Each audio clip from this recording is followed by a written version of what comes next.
Hello and good evening, everyone. I am Fractured Filter. You are here for Saturday Night Sith, number 17. Here we go.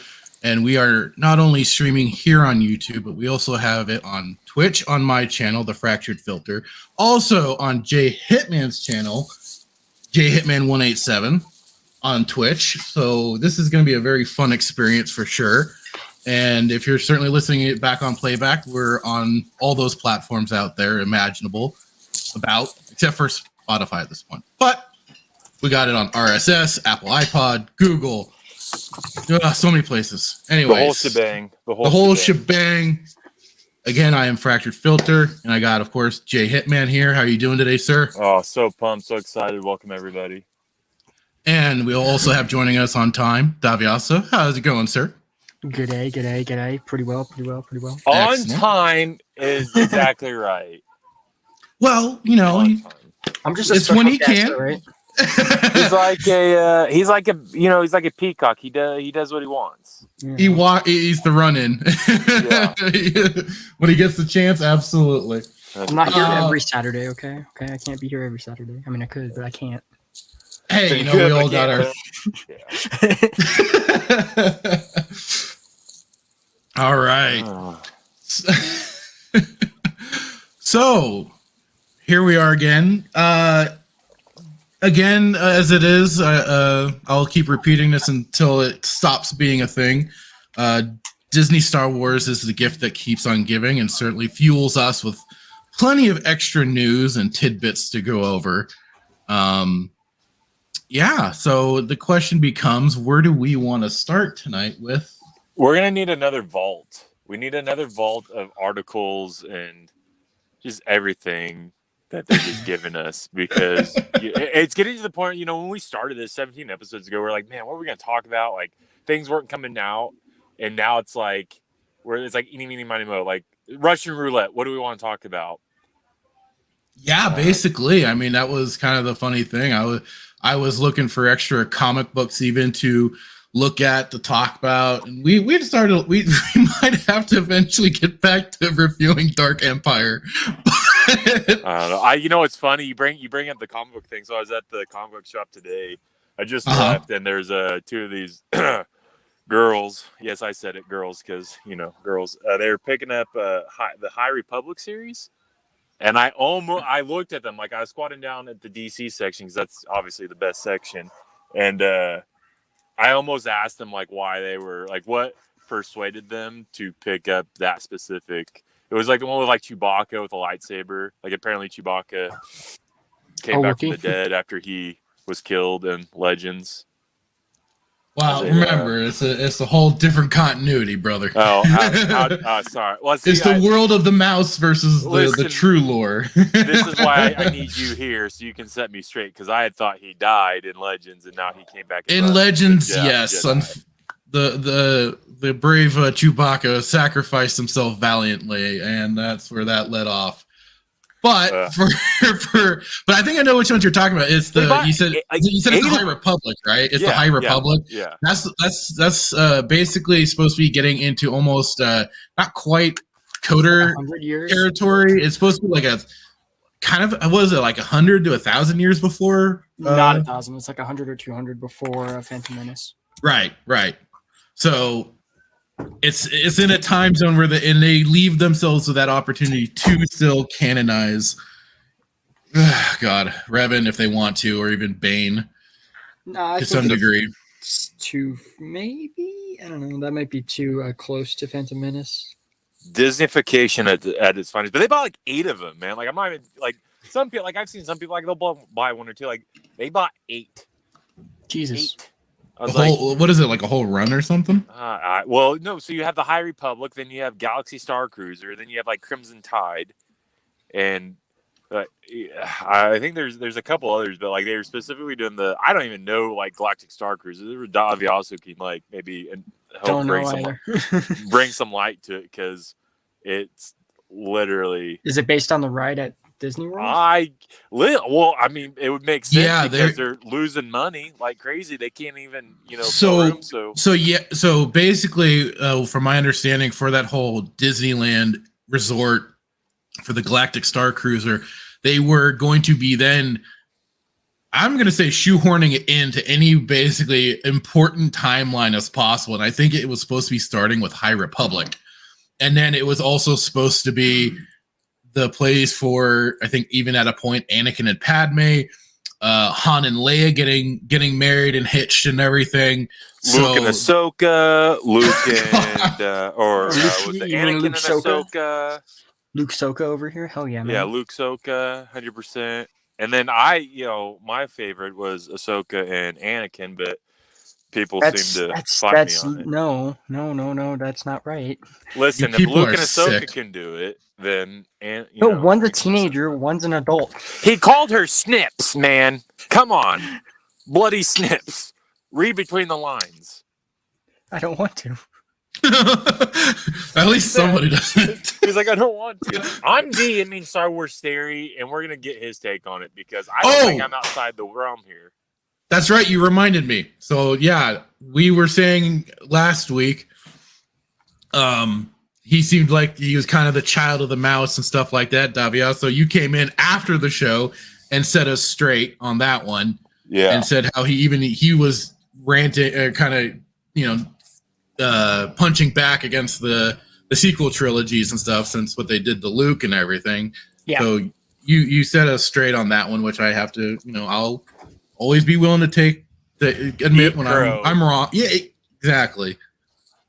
So just to kind of get that out of the way too, To bring up another point, I think I'm not going to sleep until I figure out if it's a white list or a black list because I really want to be on this list.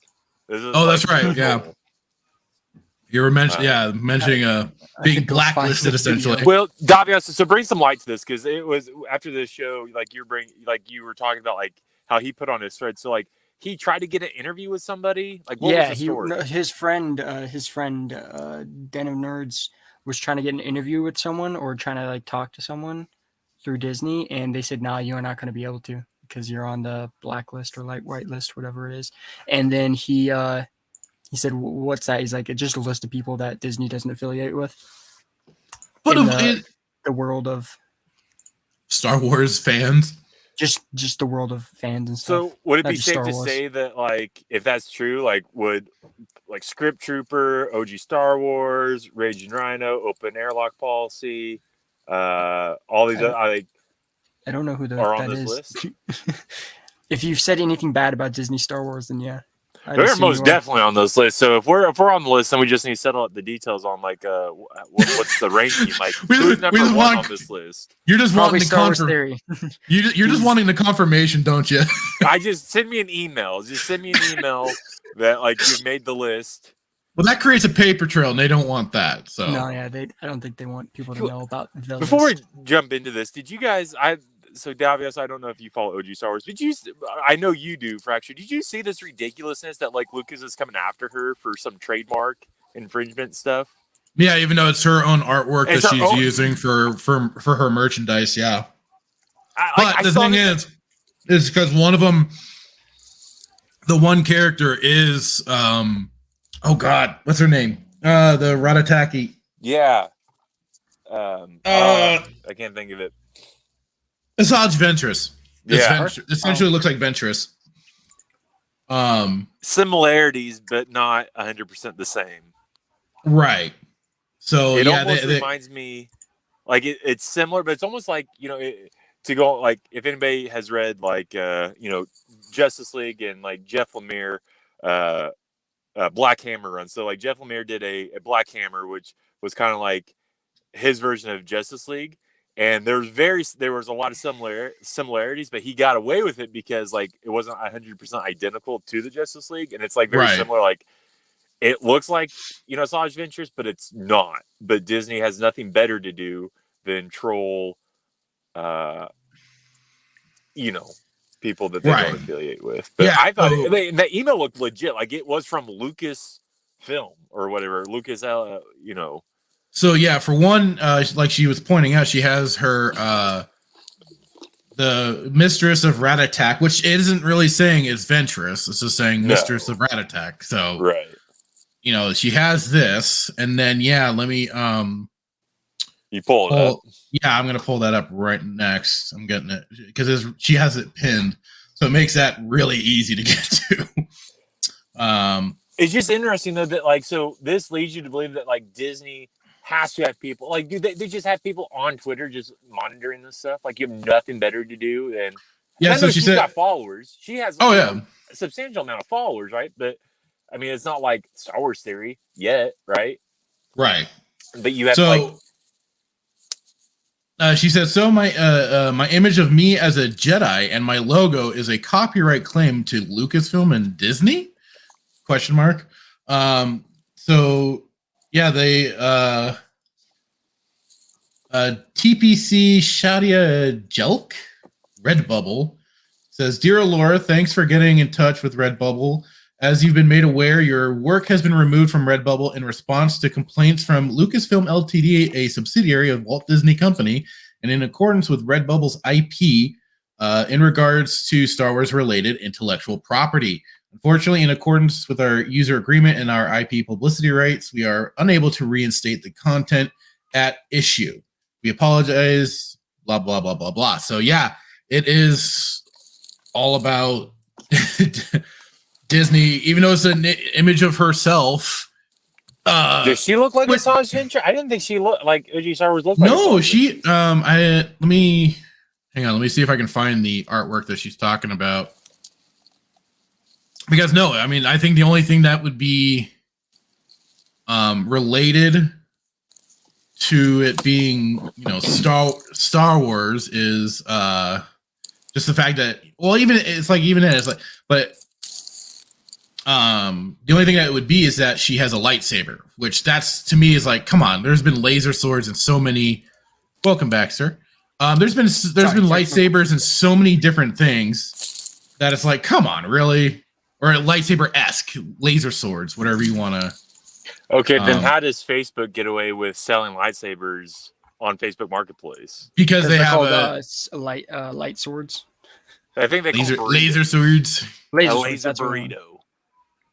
They have enough language in there, and if anything, they'd be even at some point probably being potentially partnered with Lucasfilm Disney to put up the ads for that content. So I don't know. I want to get your guys' thoughts on this, and then I'll give you mine. So what is your thoughts on this scenario? And then Davios, I know you don't. Do you follow OG Star Wars or no?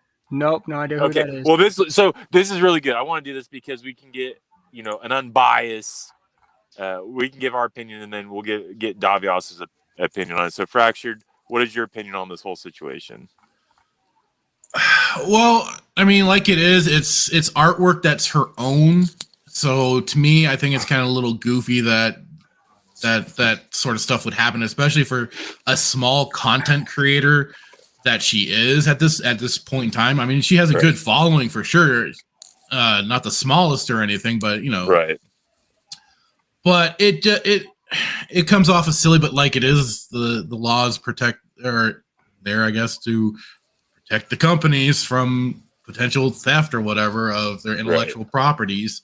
And Disney tends to be very hardcore on it. While that's why even at the time, like you had under Lucas, I mean, people were making bunch of you have some fan films still being made today, but it feels like it's not nearly the quantity that you had while Lucas was back in the day, while Lucas was running it. And why do you think that is? Because it's also in conjunction with YouTube, their copyright claim stuff. It's a legal shit fest, basically. Star Wars Theory had a rough time getting his. I remember hearing about that. Because he couldn't. How to make money for it? It was a complicated way he had to do it. But like the only way for him to like use money from YouTube is if he the support from YouTube. So. Like, people can't give him money to make the film because then that would be like someone offered him $1 million to produce the film and they said can't do it. Sorry, Disney wouldn't let him. Yeah, you'd have to like get it in a. Yeah, I don't know, like through Patreon or something like that. It had to be like something almost unrelated to the project entirely, and you just kind of have to like quietly fund it, possibly. Yep. Someone could donate $50,000 for his dog food, but they can't donate it for his money or for his movie. But he could use the $50,000 for the dog food and use it towards the film. Yeah. Right. He just doesn't say. Specify. Yeah. He's got to get a little vague with it. Okay. Yeah. So this is it's a little small because I can't. The page was taken down. So if you can see it, this is the. Hang on, let me. So that's the image right there, if you can see it, that they struck of her as a Jedi for some of her merchandise. Yeah. So wait, what happened? Did she get? So what happened was that she had some of her, like, she uses her own artwork for her merchandise on cups and stuff like that on Redbubble, but Lucasfilm struck her on it because of copyright claims and stuff like that. So they had to take down her merchandise that she was selling, despite it kind of using her own artwork and own logo and everything like that. But it deemed too similar and stuff to their material. Was that a purple lightsaber? Yeah. That's why they did it, because Mace Windu is the only one that had a purple lightsaber. That's why they did it. No. Other people had purple lightsabers. It was magenta. Jaina Solo did, and Mara Jade did. Hers was magenta, wasn't it? Whatever. Purple's purple.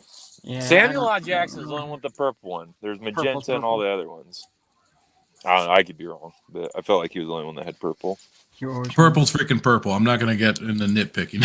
Well, somebody will fight you on that. Oh, I'm sure. And I'm just going to say again, purple's purple. At Seafoam Aqua was not green fractured. I'm colorblind. It doesn't matter. All right, Davi. So, Brian, let's see here. So, Davi, also get yours in a second. So, fractured. You agree with it or disagree with it, or I guess you could maybe disagree, but see why I do think it's rather ridiculous. It's her own artwork at the end of the day. Yes, it bears some resemblances, but I think it's stupid. And for such a small thing like on cups and crap like that, it's not like she's taking exact images from screenshots or whatever used from the movies and trying to repurpose it for her own good. This is her own stuff. Maybe like, she legitimately made more her money. own. Yeah. Like legitimately her own artwork. So it's like, come on, really? I guess to me this comes off as petty. I wonder if she made more money on these cups than they do at like what's that, Batu? What's the Galaxy's Edge? I wonder if she sold more cups than merchandise that they sold there, and that's why they're pissed. I doubt it, but no, I'm just I don't know, man. You said that you posted that picture of Galaxy's Edge and like it was a ghost town. Like nobody was there. I think it was you, or maybe it might have been somebody else. Maybe been script. I don't know. Somebody had posted on Twitter and I saw it, but it was like the workers were literally on their phones playing Pac-Man because nobody was at the park. Well, was it I saw recently? They put out some merchandise with missing lettering. Jeez. It was like it's supposed to be like Space Cruiser or something like that, but it was missing the C, so it was like Spa Cruiser or something like that. Yeah, Spa Cruiser. Wow. It's like what? Disney cutting corners, to make that money. Well, it was one out of a bunch. So basically, the funny thing is too is that ends up like anybody that picks that up, that becomes like a collector's item. Yep, it's gonna become so much money. Yeah. So it's like a bad thing, but at the same time, a good thing for another person. It's the most bizarre thing in the world. But yeah. Davia, so what are your thoughts on it? Coming from calling you a child of the mouse, but somebody who aligns or likes Disney content. What are your thoughts? Disney's kind of in the right because she's making money off of their intellectual property. Right. But also, like, if she did her own thing, like if she put lightsaber in the description of the item, she messed up right there. If she put like laser sword, she would have been okay, and she could have disputed it probably and said it's not a lightsaber or whatever. But like if she put lightsaber anywhere in it, she messed up. Or anything Star Wars related, she messed up. So what if she didn't do either or? Could she still get in trouble for it? Probably, yeah. you're always going to get in trouble, but it's just about you got to go and dispute it. Okay, well, let's say this. So let's say she didn't put lightsaber or anything, and it was clearly a lightsaber. Like, yeah, just for that image alone, that'll still get some heat on you. Which is unfortunate. Like I say, it comes off as petty, but it is, like he says, it's their property to defend as they see fit. Yep. That's why fan films are so rare these days, because of all that stuff. I feel you bring up an interesting point. Like, I feel like fan films back even like 5 years ago were more they prominent. Prominent than they are now. Yeah, they used to have like competitions and stuff too for them. Mm-hmm. Like lightsaber fights too. Yeah, and the one that we played, the troops with the basically cops version of but in Star Wars. And so good. I know Can we replay those? Even if that one episode, one of these days, so good. Oh, have you absolutely. guys seen any of the the Kenobi fan film or the Star Wars Theories fan film? I haven't seen Star Wars Theories. I think I know the Kenobi one you're talking about, where it's out in the middle of Tatooine. Yeah, Baru and Owen get stopped by some Imperials, and then he comes along and saves the day. Yep. Yeah. We should watch Star Wars Theories one. It's about Vader. So my 2 cents on it. Like, I don't know. Like, I think it's very, very petty. Like, to your point, Davia. So if it's their IP, then I guess by all means, like, you have the right to defend it. But like, it's just petty. It's so like, and again, like, I follow OG. I think she's great, and she does have a following. But like, it's just to go after. I don't know. It's gonna sound like I'm talking both sides of my mouth, but I just think it's petty. No, yeah, it's pretty. But I need to, research it and figure out, like, did she in fact use the term lightsaber, or did she call it something else, or is it simply on the basis that it was a picture of a lightsaber? Well, the problem is that it's hard to find, because now I tried clicking on the links and it won't take me to her page because they took it down. So I can't really see the details on her page. Redbubble took it down. Redbubble. I wouldn't have sold anything from them. I would have gone through like a different shop, because I know Redbubble is not the greatest. Oh, is that right? Why are they not great? Because there's like copyright issues. Oh, specifically with. Is it like a bending of the knee real easily, or is it just like they just don't like, so like other like Epic Hero Shop, they do like apparel and stuff, and you can like, I've seen tons of people use other people's IP and they just like put their twist on it, and then it's perfectly fair use and they don't do nothing about it. Is Redbubble a subsidiary of Disney? I have no without idea. anybody knowing? Like, they secretly own them? Could be, maybe. I just find it very odd that like somebody is monitoring Twitter. Like, well, they have people doing that. I was gonna say they have lawyers and stuff like that are constantly on the watch for this sort of stuff, because of they're protecting. Disney alone has been very known for protection of their IPs and stuff, of renewing and keeping it right on. Nothing has ever been able to hit the public domain that used to be part of the public domain until they got their mitts on it. Right. So they're I saw something funny that we'll keep our opinions to ourselves. I did see something funny. Somebody on Twitter. You keep an opinion to yourself? Come on. How dare you know? Someone was asking Elon to buy Disney or buy Lucas back, basically, and it was like, make Disney great again. No, I wouldn't even want him to do that. Disney would not sell it for anything ever. No, I don't know, man. No, the money they make from Star Wars compared to the money they would get. They're not making any money though. They're still making a shit. They're still making their money. That's the thing. Toy sales and the movies and shows are just the bottom of the people are still going for them. Sales and everything. Yep, people are still going for it. I'm one of them. That's why they. Yeah. At least you're honest. Are you going to? I guess, when you charge the amount of money that you charge for a Celebration ticket, then, Man, I wish I could go to Celebration. Why? I would want to go just to try and see if I could go to those panels and try and troll some of the people there. Fracture and I, we're in the agreement that we would go simply to try to meet Sir Ian McDiarmid and get him to do an audiobook do the voice of Plagueis. That's the only reason why I would go, right? But why would you go? Like, what? It's just an experience. Yeah, I was gonna say it's the experience of it. I remember once Being upon around a a time, ton of Star Wars fans and everything. I remember once upon a time I really wanted to like check out E3 or Comic-Con and stuff, and then I just lost interest. I'm gonna try to go to Comic Celebration sounds like a butt-bleeding experience. Which one? Comic-Con or E3? No, I said Celebration. Oh. No, I said Comic-Con. I know you did, obviously. I was asking Hitman what he was saying about the butt bleeding. And would you? So let me. You would spend? Would you spend the amount of money that they're asking for a ticket? Not what they're asking for. No, not what they're asking for. No, the $250 or $280 max. Nothing. Well, that's not including needing a hotel to stay in, food, and or if you want to buy a laser sword. Oh yeah, that thing's gonna be $500 right there. So did we ever talk about like the official? They put out the official like pricing list for Celebration. Did we talk about that last show or no? I can't remember. No, I think we kind of brought it up. Yeah, on one of the last shows, we brought up the Star Wars Celebration pricing. Do you want me to bring it up again? I'm just curious. Yeah, I want to see like what all they are charging for this shyster event.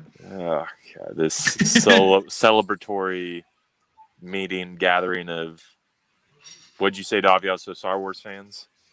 What? So apparently they have different tiers. Wow, Jedi Master. What does that get you? There's details for a reason. I'm just still like it's like what does that get you? It's like Jesus Christ. $900 Jedi Master, premiere access to Star Wars Celebration Anaheim, half-hour access to Exhibit Hall, half-hour early access to official Celebration store each day, exclusive Celebration store preview experience, times and additional details to be announced, Jedi Master Express checkout lane at the official Celebration store. All right, boys. Unlimited use of the light speed lane to enter the official Celebration store. I really hate this on the nose name and shit. Light speed lane autograph hall, line pass, and checkout for up to 6 autograph sessions or photo ops. So does that mean that you would? So that's just the flat feed. You still have to pay some of the. I mean, I know not all of the actors have done it, but I know some out there have like charged extra for people to like do the meet and greets or just the pictures with them and stuff. So it's like, are you paying $900 and then whatever they're charging for their So it sounds autographs? like this basically gets you a pass to the self-checkout version of. That's part. Like literally. You bypass the line and go to self-checkout for $900. Okay, so then you're getting the priority access, which is basically what they just detailed there.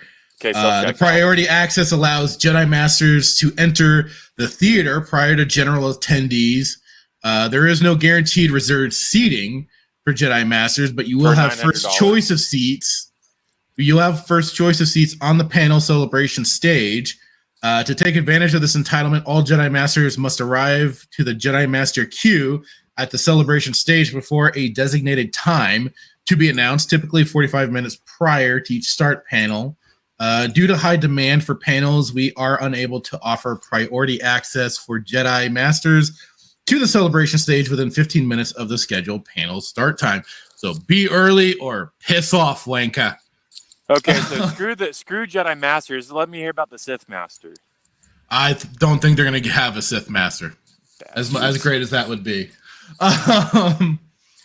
Amazing amenities. You have the Jedi Master Lounge and complimentary coat check. That's probably at the McDonald's across from Disneyland. Okay, next. Yeah. Jedi Master on-site concierge to help plan your day, assist with questions and more. Okay, so there's that extra part. You get a Jedi Master badge featuring exclusive art, original signed art print created exclusively for Celebration Anaheim Jedi Masters, One extremely limited Jedi Master character pin, not available for purchase by general fans. Damn. Jedi Master lanyard, embroidered patch, a beverage tumbler, and then a show poster, commemorative program guide, and one-time 10% off. You couldn't at least 10%. Go 20% or 25%? You go 20%. 10% off? Yeah, 10% off. One time. So make your purchases count, guys. One time 10% off discount at the official Celebration store. Jesus. One time 10%. Dude, listen, out of all the things that you just said, you have me sold on the 10%. Let's go. I'm so excited. Oh, so then it's like they have the 4-day pass, they have the kids pass, or 4-day kids. What's so frustrating about this? So everything that they're going to give you, they literally had made in China for $250, and they're charging you $900. You said $900 for this package. Yeah, well, and like it is, that's just getting you some pretty I mean, I'm not gonna. I will if you want. I will. Go ahead. You know, I don't know why I'm trying to be balanced or anything on this because fuck them. How dare you? I know, right? I mean, that's my job. I got to be the one that defends them. Yeah, so they could pretty much piss off with this because yes, it does get you some, quote unquote rare stuff or whatever. The 10% highly rare. Scroll down. I want to see what the 4-day pass. How much does that cost? Okay, see, that's reasonable. That's not that bad. What's it have? 10% off. It doesn't tell you the. Is that just the regular ticket? Okay, I think that's just a ticket. Yeah, that's just a regular ticket. Okay, see, that's not that bad. I'd pay for that. I'd pay that. I don't know. I think maybe the 75 or stuff. This is single day tickets down here. So this is for one of the. If there's like a particular day you want to go, then these are the prices for them. If there's more than one day you want to go though, like that, the next going up is going to be the best. Yeah, going to the 195 for the full 4-day. That's. If you're not going to be there for 4 full days, then I don't. Pick your days and go. Yeah. I still feel like Comic-Con is cheaper than this though. In San Diego. It is. Actually, it might be.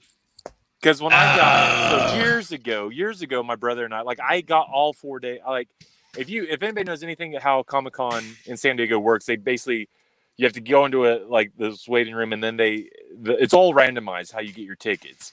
I got all 4 days, and I still felt like it was way cheaper for that versus this. Now, granted, those tickets were just for the event. That didn't include like the hotel or anything that you had to obviously stay at and travel fees. But the tickets themselves, I felt like were way more manageable than this ridiculousness. Yeah, I'm trying to find something on it, but all I found was like the ticket smarter, but I don't think that's it. I mean, then this is showing some saying like single day adult has like how much are San Diego Comic-Con tickets? Oh, let me and this is saying from around $360 to $550, depending on the popularity of events being held. I wasn't really seeing any. This is like much more expensive from what I'm seeing than Star Wars. Yeah. Well, this was like 5-6 years ago that I got those tickets. So maybe they. Oh yeah, I'm sure it was. But I mean, think of how like it exploded because of all the Marvel shit. And Marvel doesn't even go to Comic-Con anymore. Really? Yeah, they do their own thing. Disney Plus Day. That's their thing now. I wonder if they broke away. And they must have, because didn't they still have a Comic-Con event for Thor: Love and Thunder? Nope. When it got announced? They did that. That was the last time. 2019 was the last time at Comic-Con. Interesting. But now they have Disney Plus Day. That makes sense because I'd read somewhere that like Marvel has pulled almost all their movies off all the major other streaming services. Yeah, they're putting it all under one house. And I don't know, and then you guys hear Netflix lost $40 billion in a night or something stupid like that. That was crazy. They lost a lot of things overnight. Yeah, there's been all sorts of crazy stuff happening when it comes I to will say I was somewhat wrong when Disney Plus came out. I don't know if I told you, Fractured. I told somebody, I had this discussion. I was like, I guarantee within 3-4 years, Netflix will go out of business because of Disney Plus. But back when I said that, I had no idea that they were going to lose 40 some odd. I want to say, does that sound outrageous? 40 billion? They've been Million. the thing is that they've been usually operating at a cost. Yeah, There's not even 40 billion people on Earth. There's not that. No. 40 million. It was some hellacious number. So if it wasn't billion, we'll just say 40 million overnight. Yeah, it was a lot. But this is the thing though, is like, you have so many more platforms now. Yeah. Because for look at again, I've kind of already heard part of this conversation because of what I've been watching, but like it is Netflix, of course, who for the longest time had all the shows under their roof. Right. They had the whole exclusivity and stuff like that, basically. But then you had companies starting to release their own streaming services. Yeah. So you had Peacock, you have Disney Plus, you have Hulu and everything. You have all Does these. Amazon have their own? Amazon, of course, through Prime. Prime TV. Is it Prime TV or something? It's just Amazon Prime is just kind of like factored in as their television thing too. So they there's that too. There's HBO.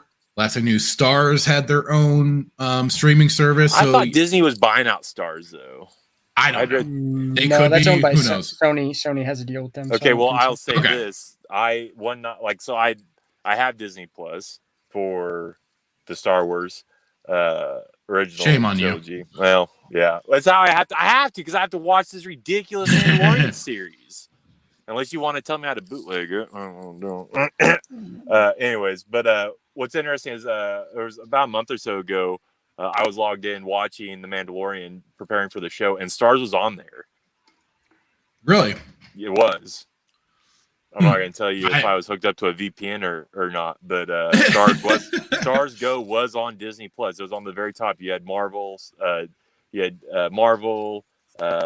Star Wars, whatever Discovery, whatever their tabs are, but they had 1 4-star, and I know that they had it because I watched Planet of the Apes with Mark Wahlberg. You're welcome. Oh Jesus! So that's interesting. That's why I thought like Disney Plus owned Stars that they were going to. No, they probably have a deal with them, or no? It's called Star. It's called Disney Star. It's because it's their like rated R version. It's for the UK area, anywhere outside the US. But those shows are actually on Hulu, so like that's where all their R-rated content goes. So it's no affiliation with actual Star. No, Stars. No, it has not that's the Stars cable with channel. a Z. This is Star with an S. Interesting. There's your distinction. Leave it for the smart Disney fan to correct me. That's why I'm here. Absolutely. So basically, all these other companies are pulling their content. And at this point, it's like, what's this Netflix still going to have? So do you think that's except for their own small self-made, content? Because even then, what triggered them to lose 40 million a night in a night, or what? I couldn't tell you. I'm not always following up on that end of things. It could have been like I said, and I think Davioso, you just pointed out, or you Hitman, is that Disney pulled a lot of their Marvel shows back home. And that look at it: Daredevil, Jessica Jones, Luke Cage, Iron Fist. They were all Punisher. They were all on Netflix until Disney was like, we're done with you. So we're taking our stuff. Well, I know we're taking our toys and going home. Yeah. Some people were pretty upset about they canceled Punisher, after 2 seasons. All that got canceled because Disney wanted their characters back. Yeah. Did Netflix have the rights to Punisher or something like that, or were they have some type of had a deal with Netflix to produce those shows. Yeah. And once Disney wanted their characters back, they canceled. Nothing much more they can do. And then they were on a cooling off period for 3 years. Yeah, that was the thing. They let some of that shows just kind of flounder. So it's like, okay. Yeah. So yeah. Interesting. Literally, it's probably just a combination of things, just over time. Yeah. All right, so I'm more of an HBO guy because DC's the best, so they've got the rights to DC. what if you know what? Never mind. Don't you dare say it either. I know what you're gonna say. What? Bastard. I know what you're gonna say. Keep it to yourself. What am I gonna? I don't know. What are you accusing me of here? What are you accusing me of? All like the 15 different texts you've sent me about DC, and listen, not my blood pressure is at a stable level right now. I'm trying to keep it there before we jump into this episode. Which episode is it, by the way? Episode 3. So where Mando runs into Bo-Katan and her little group of Mandalorians. I remember that. Thank you to Fracture, because I sent out a tweet before the show telling everybody about the show, and I had put season 3, episode 3, and then and then Fracture was like, "Hey, you might want to change that." I was like, "Thank you so much for setting me straight." But then I was like, "No, I'm going to defend this because it might as well have been season 3 with all the different episodes that we've gotten from Book of Boba and the Man. Like it should be season 3. I should have just left it there and let people comment on it." But that doesn't make sense because it's actually season 2. Yeah, this is actually season 2, though. That's the thing. I would have agreed with you if we were still reviewing Book of Boba Fett. Yeah, I would have agreed with you, but that's not the case. Still defend it. Should be season 3. You still changed it though. Listen. So, all right, let's jump into this. Ease up, boyo. All right, so let's start with something I guess a little light-ish. New Star Wars confirms new Tales of the Jedi. So, as it's the most hilarious thing in the world, of course, they dismiss Tales of the Jedi to the Forgotten Lands of Legends, only to reach back in there and go, "See, look, we're giving you something you want, but it's gonna probably be trash because we can't be consistent with our own storylines." It returns. So apparently with a month to go until Star Wars Celebration, details of in-person events are starting to emerge, which include the reveal that a new panel will be held in honor of Star Wars Tales of the Jedi series animated shorts. No actual details about the project have been confirmed, with Lucasfilm themselves not having made the announcement, though the reveal of this information could see more details about the project be revealed ahead of Celebration.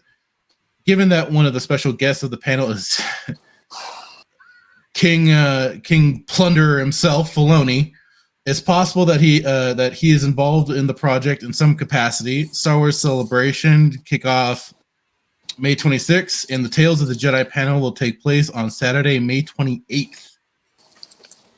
So, and I guess it is kind of getting into a bit of rumor territory here with this, but, for all we know, yes, there's going to be something that crops up, and it wouldn't surprise me because they do like looting from Legends despite having, because it points out here, back in the 90s, Dark Horse Comics published a series of comic books with the Tales of the Jedi title, which unfolded during the Old Republic era of the galaxy far, far away.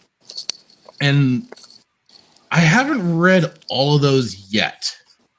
I've gone through a few of them. They're pretty interesting because of it. The original, the real Tales of the Jedi from the 90s Dark Horse Comics. Yeah. And so, again, this is, I swear, I wish people would not jump into this so quickly at times. But like I said, it just wouldn't surprise me if it being true. I don't remember the original, so. Well, you're still you're a young lad. I didn't even know what this. You're just a tadpole. What they were doing with this? Is it just like an animated anthology? Okay. Yeah, they're talking about an animated anthology called Tales of the Jedi. Okay, yeah, I heard about this. Yeah. So, and that it's got leaked a long time. And I'm gonna bring it up really quick because I'm trying to remember. So it's basically going to be like Star Wars Visions, but like another version, but this is going to be their quote unquote canon version because Visions was just like a bunch of random off tales that didn't have anything to do with their continuity. We should get a season 2, I believe. Yeah, I believe we talked about that one a little while ago. Yeah, we had talked about Fractured forcing me to review Visions, I think is what we talked about. Well, I suggested doing it in case we get caught up with Mandalorian before Obi-Wan. And I figured since Visions is very short, they're a bunch of one-shots basically. Yeah. That would be a little easier to then suddenly like take a break on while we go into Obi-Wan. So this is where the original Tales of the Jedi was set during the Old Republic era. 6 of the 8 Tales of the Jedi arcs take place during the time surrounding the events collectively known as the Great Sith War, a conflict instigated by Sith forces aimed at galactic domination. And this is where we got like the introduction of Nomi Sunrider. There was Kay Keldroma and also Jedi Exar Kun before he became Sith Exar Kun. And was kind of like if I remember right, he's kind of the OG guy that used a staff saber. Exar Kun. Exar Kun, yeah. He's like one of the early Jedi and Sith that use a staff saber. So yeah, and Sith Lord Naga Sadao. So it was definitely covering a bunch of, and then it kind of wound into, would eventually kind of wind into Knights of the Old Republic territory, and certainly what they certainly referenced a lot from this era. So yeah, it's always funny to me that that's from the Wikipedia. I was trying to find it. Let me get the because that was basically my comment about it too. Was just like, yeah, when they can't create enough of their own stuff, they'll happily from Legends. Yeah, they'll jump right into Legends and go, hey, yoink, ours. Oh no, totally original. We swear. So that was that. Again, like I said, freaking rumors, but we'll definitely get to see. Is this legit? I mean, so there's nothing verified about this? Is it just they don't no, it doesn't specify stuff other than saying that there's Star Wars Celebration details of the panel, Tales of the Jedi animated shorts, hosted by Amy Ratcliffe and with special guest Dave Filoni. They're going to be doing a lot of panels. Yeah, there's going to be it's going to be crazy. Mandalorian panel.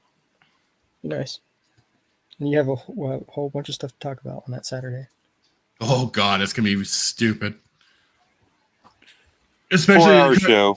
Well, it's just like especially trying to get through the 2 episodes that they're gonna drop on the 27th. Oh, that's gonna be amazing. Well, I'm gonna watch it the 26th. Wait, was it the 27th that they said they were dropping it, or the 20th? The Friday, right? Yeah, I'm gonna stay up until like 1 a.m. to watch them. So, because I don't have work, so. I should take that Saturday off too. Let's see.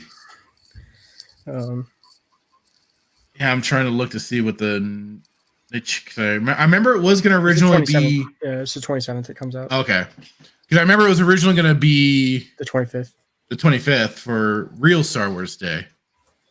And then they pushed it back for Celebration. Mm-hmm. So which I still don't like, but whatever.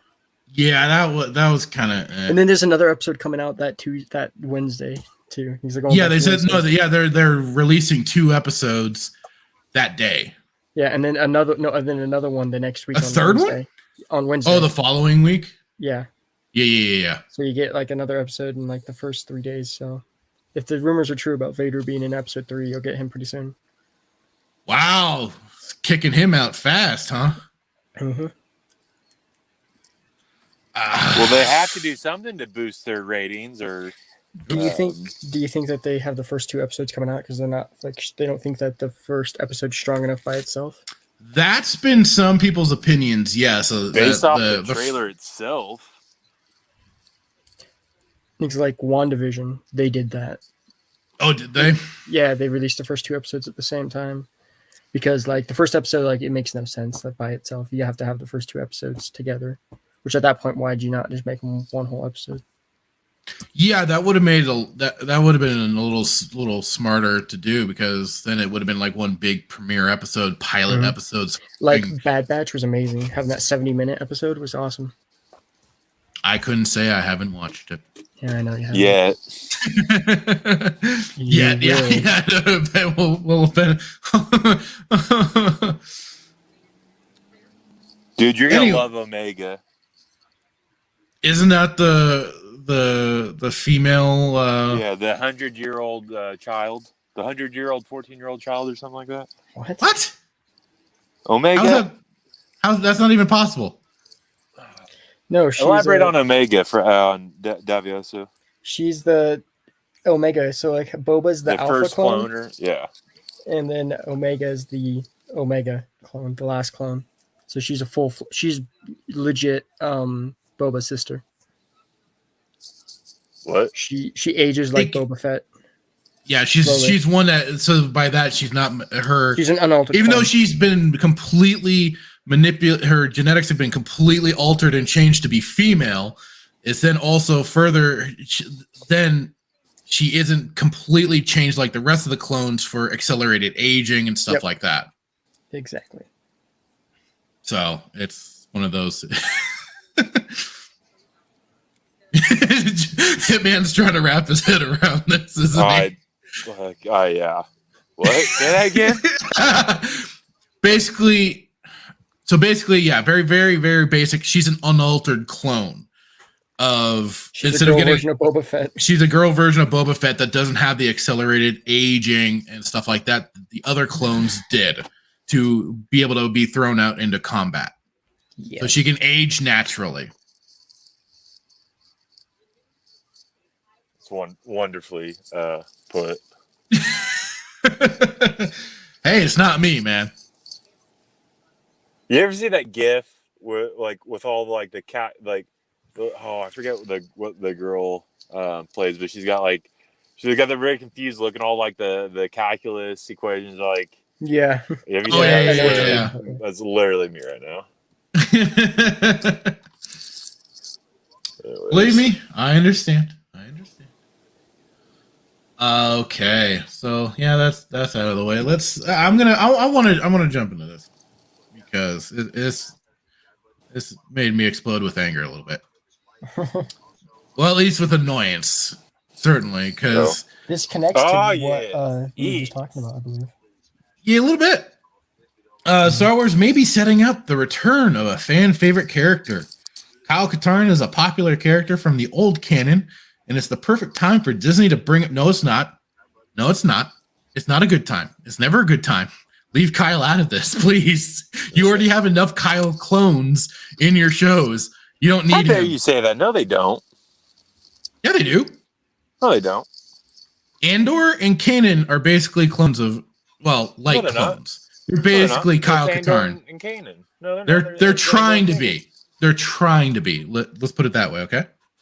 They're trying to be Kyle. Why are you so hostile about this? Because I don't want them going near any of the EU characters. They've already done enough damage to the established Luke, Boba, and all of them. Han, no, leave Katarn alone, please. I remember hearing about they kind of sort of tried to add in Dash Rendar at some point too. I'm like, oh hell no. But at least the thing is, they could actually try and fit him in a little easier than they could Katarn, because Katarn, along with Jan Ors, were the ones that stole the Death Star plans. But now, thanks to Rogue One, they aren't the ones that did that. Which, yeah, that's what definitely annoyed me about that freaking movie. I didn't know that. Yeah. Well, original lore was for the first Death Star plans that got stolen.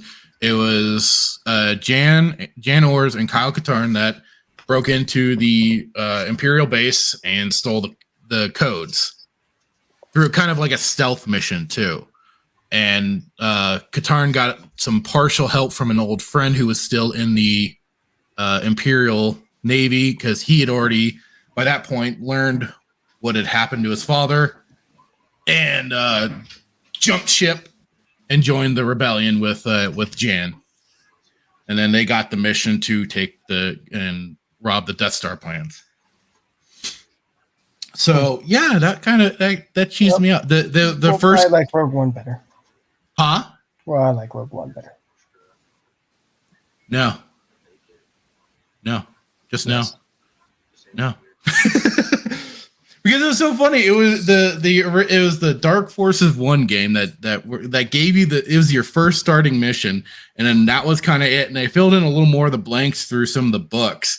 But it was just funny because it was like that was your first mission. All right, now we're off to the races for the rest of the story featuring these two characters. You didn't have to make it a big event. Yeah. So yeah, I mean, to me, in their eyes, yeah. Well, the thing is, like, anybody that gets brought in at this point, especially if they're trying, like they kind of say, is for the Mandalorian series era or pre sequel trilogy, is that one way or another these people are all gonna die. So, and Luke's gonna fail and bunk off to an island to be a hermit. And it's just,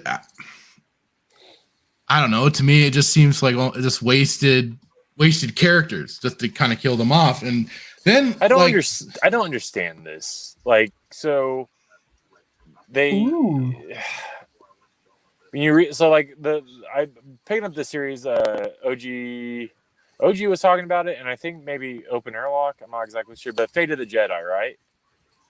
Yeah. And Fate of the Jedi is way after Apocalypse. Yeah, Fate of the Jedi is like right. way after a lot of stuff. Right. Basically comparing like OG. Can you pull up that tweet? I don't know if you remember, if you know the tweet I'm talking about, but she's like basically how they got it completely wrong. Like Disney's portrayal of Luke versus like Legends Luke and like even in the book Apocalypse. Like it was, and it's like I don't get how you. I don't get it. I don't understand, like, because they're polar opposites from. And like I said, I haven't started the series. I just bought the first 2 books, but like I don't see like how you. I don't know. Like you're completely like just polar opposites. I don't get it. So you said it. It was one of the. Was it one of the audio book clips that she posted? One of the shorts? I think so. Yeah. No, it's an actual book. It's like Fate of the Jedi series, I believe. No, I know it's a series, but she's also been posting some shorts of the clips from the audiobook. Yeah. It's in Apocalypse, I believe, is the I don't know if it's the last book. I see that because her one post is Disney faux lore fans say Sith don't use pain for power to explain away why Rey beat Kylo in The Force Awakens. They clearly don't know Star Wars Sith lore. Is that the one you're talking about, or a different one? Let me try to find it real quick. Yeah, I mean, I think it's within this. It may have been a couple ones either before or after. I'm pulling it up right now, but let me find it. Yeah, because there's been a few of these that Luke Soka. Out. Let's see. Oh, is it? I'm so thankful to have this Luke Skywalker than the faux lore. Yes, Luke. Yeah, that one. All right, let me see if I can. Hang on. That is not Asajj Ventress. Go suck a fart. That is not Asajj Ventress. Well, like I said, that's why it's called Rat Attack. Whatever, I forgot exactly, but yeah, it looks like her. Okay, yeah, this one. I'm sharing it now. Do you find it? Okay. Oh, wait, hang on. Let me just make sure I'm actually Got some news. news. Yeah. News? Ian McDermott teases a Palpatine cameo in Kenobi. He said there's a certain show Leave, coming soon. Meister. Well, it was to be expected that he's going to Yeah. have to make some kind of appearance if Vader's going to be there, because they're going to talk at some point, right? Hmm. It's to He be said, expected. He said there's a certain show coming soon set right around the time I may have been considered to be very active. Whether or not you'll see my physical body, I cannot comment on, but you'll certainly feel my presence. Oh, Sheev. Well, they still haven't talked about James Earl Jones coming back. Yeah, I know. No, wait, there's actually, been- I think there was a comment on that earlier. Hold on, let me. By Hayden, he said no comment. Oh yeah, that's what I Yeah, saw. Hayden Christensen had no comment for it. I speculated on the idea. idea. You to believe that they're not bringing him back. If you have to say no comment, it's pretty well. I could also see that it's kind of like not wanting to give information on it, and maybe it's iffy on whether or not he will be coming back, or they're just kind of like saving it as a surprise. Like I said, it wouldn't. I mean, he's in his 90s. He might not want to do it anymore. Mm-hmm. He looks good. He doesn't look like he's 90. He doesn't. He hasn't exactly been given much love from them. So yeah, but other than I don't know. Like we talked about this. I think we were like, this wasn't recorded, or we didn't talk about it on the show. But like, no. I don't understand like the surprise though. Like, oh, we're gonna wait to not like why? Like what? Well, it's because they're doing this weekly, right? They're releasing the episodes weekly, right? It's to the surprise of going, oh yes, we did bring James Earl Jones back here. You'll hear his voice in the show. So when you hear it in the show, that's then something for you to talk about amongst friends and stuff like that. Oh, guess what? He is back. Clips. Yeah, social media clips and stuff like that. It's the water cooler talk, basically, to then get other people interested in the show who maybe were, showing some reservations about jumping into it for whatever reasons. And it's called, oh, hey, no, they did bring him back. So, if you weren't on board before, this might get you on board, sort of thing. That's why I say holding him back, holding certain things back as a surprise. And, like he was pointing out with Ian McDermott, he wasn't exactly saying, yeah, I'm in it.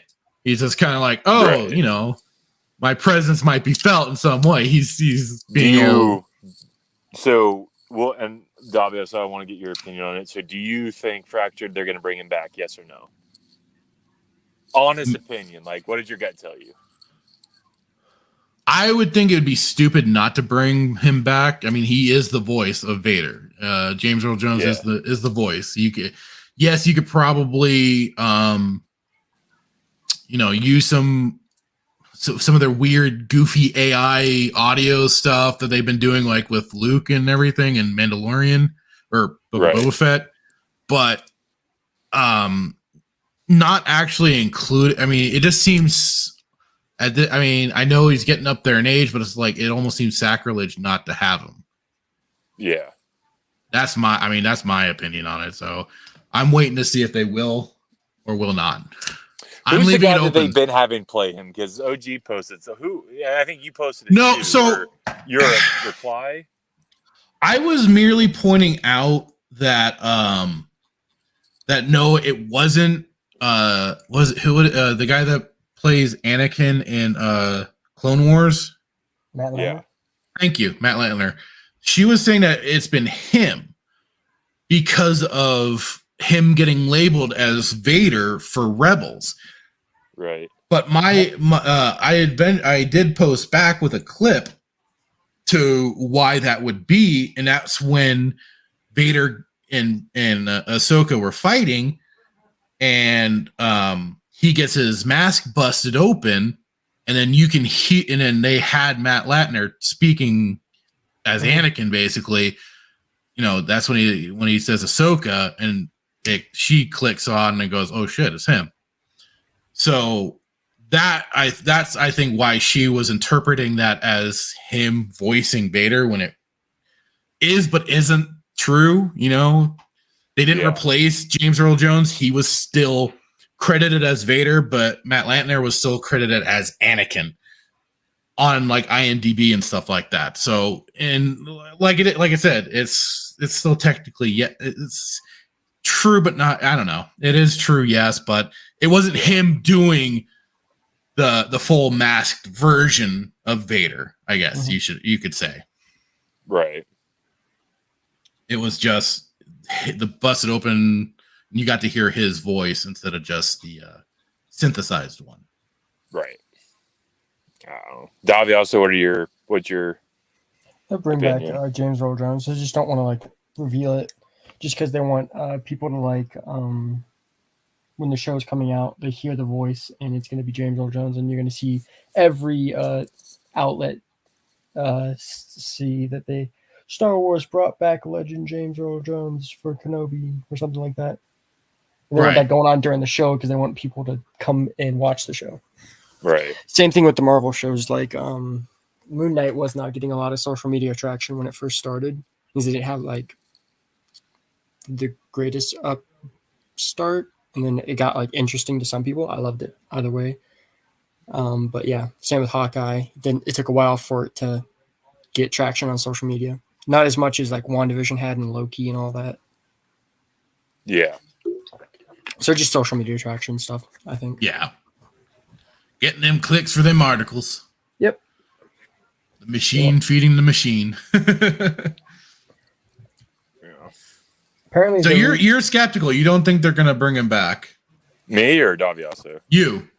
I don't. And I just don't understand why. So I hear what you're saying about like waiting, I guess, but they've announced everybody and their grandmother so far that they're bringing back.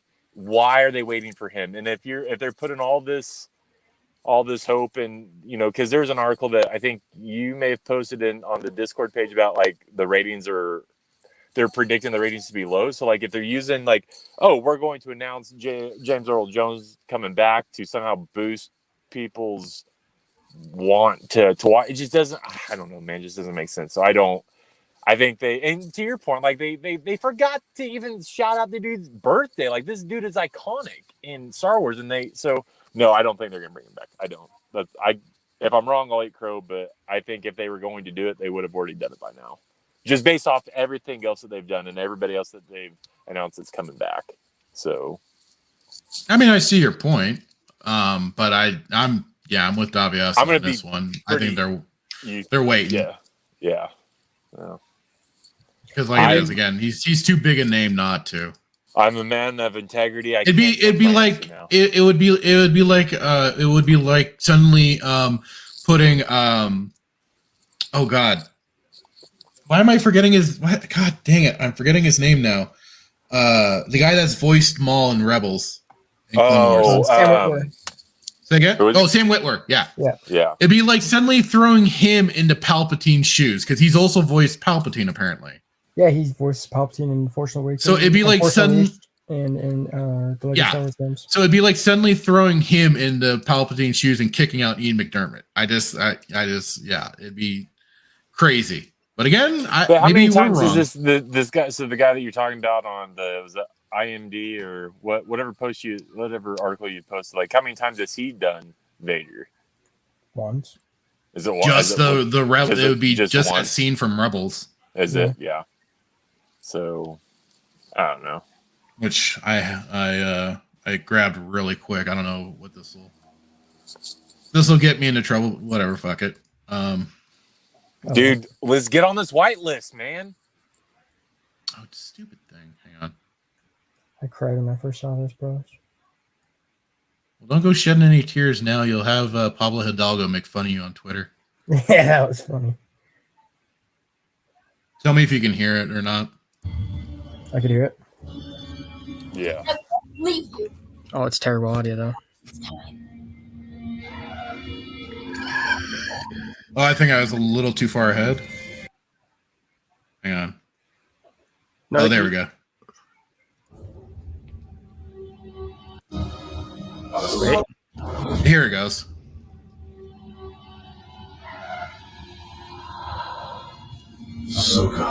Yeah. See right there, it says voice. Yeah. That's how they get the it's him as Vader.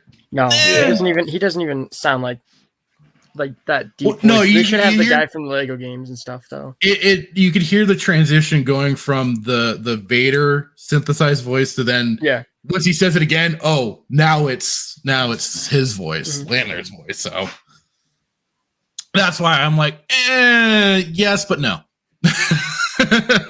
I'm not giving him Vader. Yeah.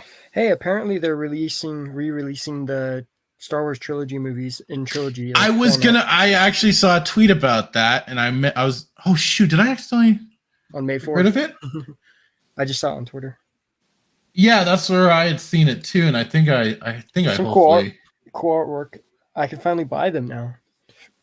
I would only be interested if they 6. I mean, not 3. if they included the theatrical versions of the original trilogy.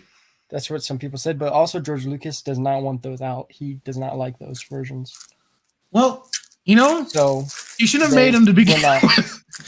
I want those. I think I actually have those on a hard drive somewhere, but he can suck a fart. I want those. I want those out. The man who created your. Hey, I still have issues with what he's done. I can have issues. I don't see him as a deity. I respect him absolutely. He's done it for the original trilogy and stuff. But it's like, dude, come on. Your retcons of Han not shooting first and stuff like that. Come on, really? That was kind of dumb, yeah. Yeah.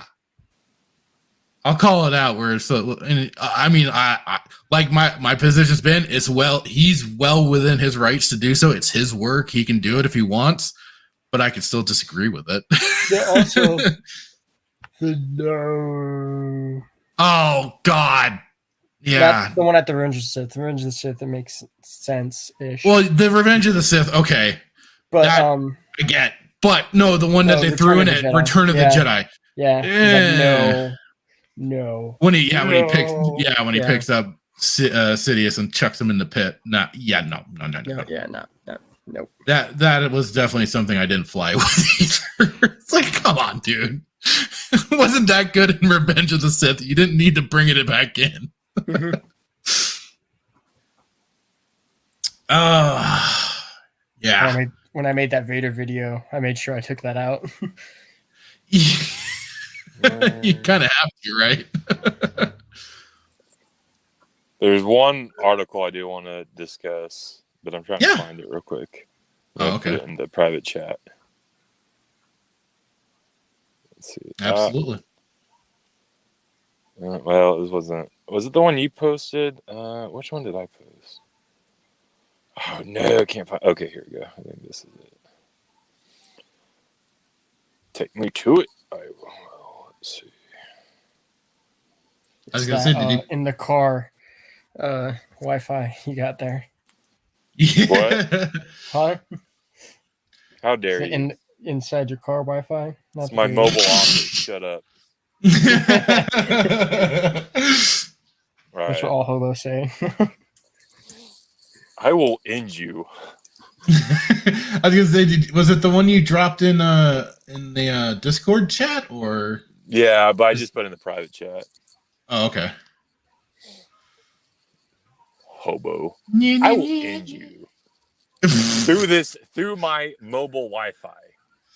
Oh yeah. I was gonna want to bring this one up. Okay, yeah. Because I had a discussion about this with one of the people at work. So yeah, Bill Burr on Gina Carano's firing from The Mandalorian. The liberals proved her point. They just use outrage because they don't like your politics. This is on Bounding Into Comics. A little over a year since he first opened up about his former co-star's firing. Comedian Bill Burr has offered his opinion that Gina Carano's firing from The Mandalorian was unfair. Bill Burr spoke to Carano's firing during a recent interview with a Hollywood Reporter, given both in retrospective of his career and promotion of his upcoming Netflix stand-up special, Live at Red Rocks. Following discussions on such topics as the ups and downs of his career and his 18-year relationship with his wife, Burr was eventually pressed by THR writer James Hibbard for information on whether or not there was a chance he would reprise his role as Saul Goodman henchman Patrick Kuby or Imperial soldier turned mercenary Miggs Mayfield in either Better Call Saul or Mandalorian's respective upcoming seasons. I had forgotten he was in Breaking Bad until I was rewatching it a while ago. Yeah. So refusing to confirm or deny such possibilities, Burr instead told Hibbard, "I just do stuff if it seems like it's fun, and the people I'm working with are trying to do something great. You go on the set of Mandalorian. They're trying to make something great all day." He continued before solemnly trailing off and interjecting, "That makes me think of Gina, how cool she was as a person." Next, asked by Hibbard whether or not he thought Carano's firing, Carano's firing from the Mandalorian was a fair move, Burr bluntly responded, "No. I thought it was funny that the liberals proved her point," he continued. "They just use outrage because they don't like your politics. As someone who considers himself liberal, it's disappointing to see the left become how the right used to be when they went after the Dixie Chicks after they criticized George W. Bush." Comedian added, "There's not a lot of people like that. Most are just trying not to get in trouble. But there's this small collection of lunatics, either on the right or left, at any given moment that cause hysteria. And now there's so many media outlets that want eyeballs. They make money off advertising that they give attention to these crazy fringe people." The whole thing with Gina, you can't chime in when the shit's happening. Yes, you can. You absolutely can. Because then you cause static for other people on the show. He said that somebody's opinion or their political beliefs makes people try to destroy their ability to make a living. It's fucking bizarre to me. Burr then launched into a rant against the modern mechanics of cancel culture, though he avoided using the specific term, exclaiming, "And I love the whole idea that somebody can go back 8 years in somebody's Twitter feed and be like, 'What about this?' And nobody says you had to go back 8 years to find something. Sounds like this is a pretty good person if you had to go back 8 fucking years." Piss off. Stupid. I'm blocking you. There. Good. Given your hate. He observed, meanwhile, there are people who get paroled from prison every day who have done so much worse, and they're allowed to put their lives back together. You can have 20-year wars. You can create synthetic heroin. You can fucking poison the food supply. You can do all that shit, and it's barely going to read. They did it. Okay, now it's just... okay, so that was just... Yeah, now he's just ranting. Carano was fired for her role on The Mandalorian as Navarro Marshal and former Alliance fighter Cara Dune in February 2021 after Disney buckled to public outrage regarding her sharing of a social media post that cautioned Americans against demonizing one another over political disagreements.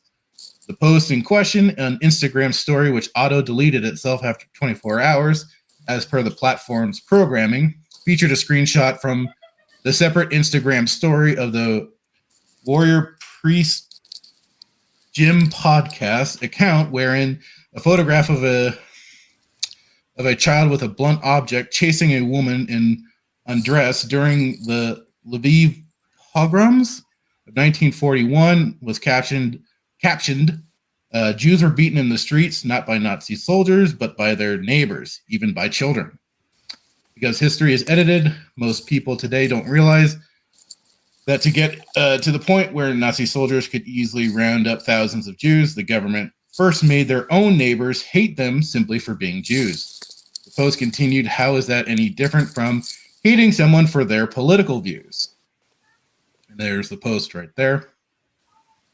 Burr previously addressed Carano's firing during an appearance on the February 24th, 2021 episode, the Bill Burr podcast. It's a weird time, he said on the topic of the actress's then recent firing. I don't know. I kind of, unless she did some truly horrible shit, I don't know. So taking no stance whatsoever, basically. Right. The comedian later if you make like a bad comparison, if you come off like Joe trying to find where Atlanta is compared to New York, that's not homophobic. That's just ignorant. I don't know why the fuck it is. He said, I'm on the fucking show. Now I got to watch what the fuck I say. Burr would then praise Carano, asserting she was an absolute sweetheart, super nice fucking person. And whatever. And somehow someone will take this video and they'll make me say something else and try to get rid of my bald action figure. How it is out there, he observed, it's fucking crazy time. People just laying in the weeds. Later in the video, they would begin talking about cancel culture in general, and Burr would state, now it's becoming like, hey, you made an ignorant comparison, flushing sound. There goes your dream, right? He then questions, I look at that and it's like, who the fuck stands up to that? What do you, okay. No, so that's basically the article right there. And it's funny because last night I was watching the Friday Night Tights stream, and Nerdrotic, he was going off about this, and like he was saying, you have a comedian like Bill Burr who made is again another situation where a comedian made their career off of being outrageous, being bold, and talking massive amounts of shit, and yet now it's suddenly, now I'm a little afraid to kind of speak out on some of these events, Mm-hmm. and even just taking it where like it was, she was just kind of making the point at the time, because it's also like the kick of COVID and stuff. It was the idea of government turning people against people. I don't see anything wrong with that. Right. But, it being the kind of echo chamber that it can be over there at Disney. And that's, we talked about this on a few episodes ago, or during the season 1 reviews of Mandalorian for her first episode. I still looked at it as, you kind of had to know what you were walking into, right? When it comes to Disney, LA, Hollywood mentalities, usually. What's the more,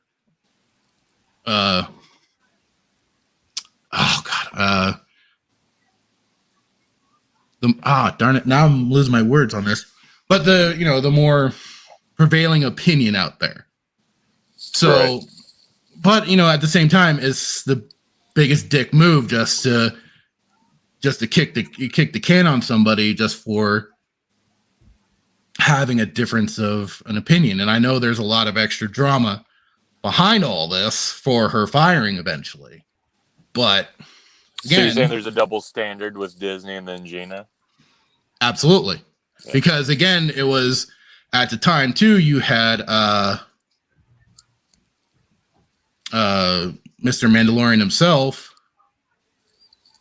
Oh, Christ. I get into these subjects and Pedro Pascal? Yes, thank you. He made the whole comparison of anybody voting for Trump were, all the Nazis and all the Confederates and stuff like that. Anybody that lost and were on the wrong side of history, but he got to keep his job because he also, right. Toes the line on other things. So yes, it was a big double standard. And the thing was that a lot of people were quiet. They kind of had some niceties here or there, and were kind of more of taking that route of, was always real nice to me. I didn't see this coming. It's kind of like some of the old jokes about, the sudden serial killers that happen. Oh, well, he's real nice to me. Didn't see this one coming whatsoever, sort of thing. So, but they're all very tight-lipped, and only much later did some of them going, "Oh yeah, she was great, fun to work with." Burr here, same. It's now he's saying something because also there's to some people they've been thinking that there's been of a tide shift, so they're feeling like it's a little bit safer to come out and speak on these things. But where were you in the moment? Where was it when it could have been much more impactful to back somebody, to have their back? That was, I don't know, maybe a day or two after it happened, or maybe the day of. Yeah, just something when the torch mob is right there at your door, being right there beside the person, going, no, don't worry, I got your back. Instead, it was kind of like, nice person, but I won't say much more. Right. And didn't have, even though Gina always was, from her interviews and stuff, spoke very after the fact, spoke how she had great relationships with a lot of her co-stars, but yet, again, nothing really surfaced. And much later, a lot of the people would say how they had a great working relationship, but it was just, again, called where were they? Right. So this is really funny that, like I said, now it's coming out. So what was the conversation you were having? Oh, just about that. And he's like, so the person I was talking to was like, they hate Gina as a person, but agree with what Bill was saying. And I had said that, like, this guy, like Bill. What was their reasons for hating? I mean, that's we didn't get into it, but it's like they were like, I can't stand her. I'm like, oh, okay, well, and that's fine, because I don't necessarily agree with Burr's, some of his stances or whatnot. But anyways, right. The premise of the conversation was, like, I was saying, like, did you read this article? I was like, yeah, and how Bill pulls no punches, and he can, and the way, like, what he was saying, you can't argue with it. You can be a lover of Disney, and you can be, you can believe what they did was right, but you can't argue that, like, basically, Disney proved the, like, or, like the article said, like, what was it? They proved her point by doing that. And you can't argue by kicking her to the curb. Yeah. So basically how he said it, like, without pulling any punches, like, you couldn't argue with it. Like, he was right. And am I the biggest fan of Bill Burr? Not necessarily, but I think in this situation, like, he called a spade, and the way that he did it was, like, I applaud him. But the only thing I'd say is, why didn't you do this, like, the day of? Like, why are you, 6 months after, or however many months after year or two ago, when it a little happened? late to the party, like, you know what I mean? Right. So, there's just such a double standard, man. It's like, you're all about, inclusivity. I can never say that word. Inclusivity. Yeah, inclusivity and all this and that. But then the minute somebody, goes against the grain, you're like, well, you find it's just, yeah. So, I was just do as I say, not as I do, sort of thing, right? For sure. But I was applauding Bill, because, like, the dude, like, he pulled no punches, man. Like, with what he was saying is, like, but the thing that I liked most about it was because Bill himself was like, as a liberal, I detest this.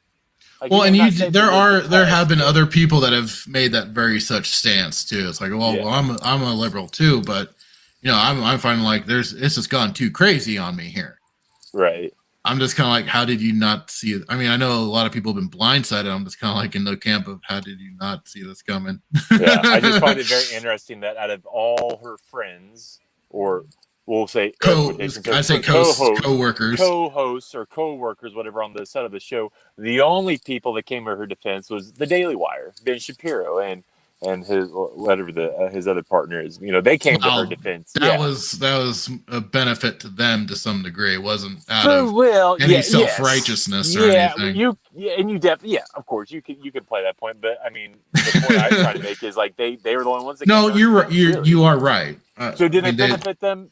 Maybe, but again, they're the only ones that came to her, and so they got a lot of extra subscribers from people that were supporting Gina when that happened.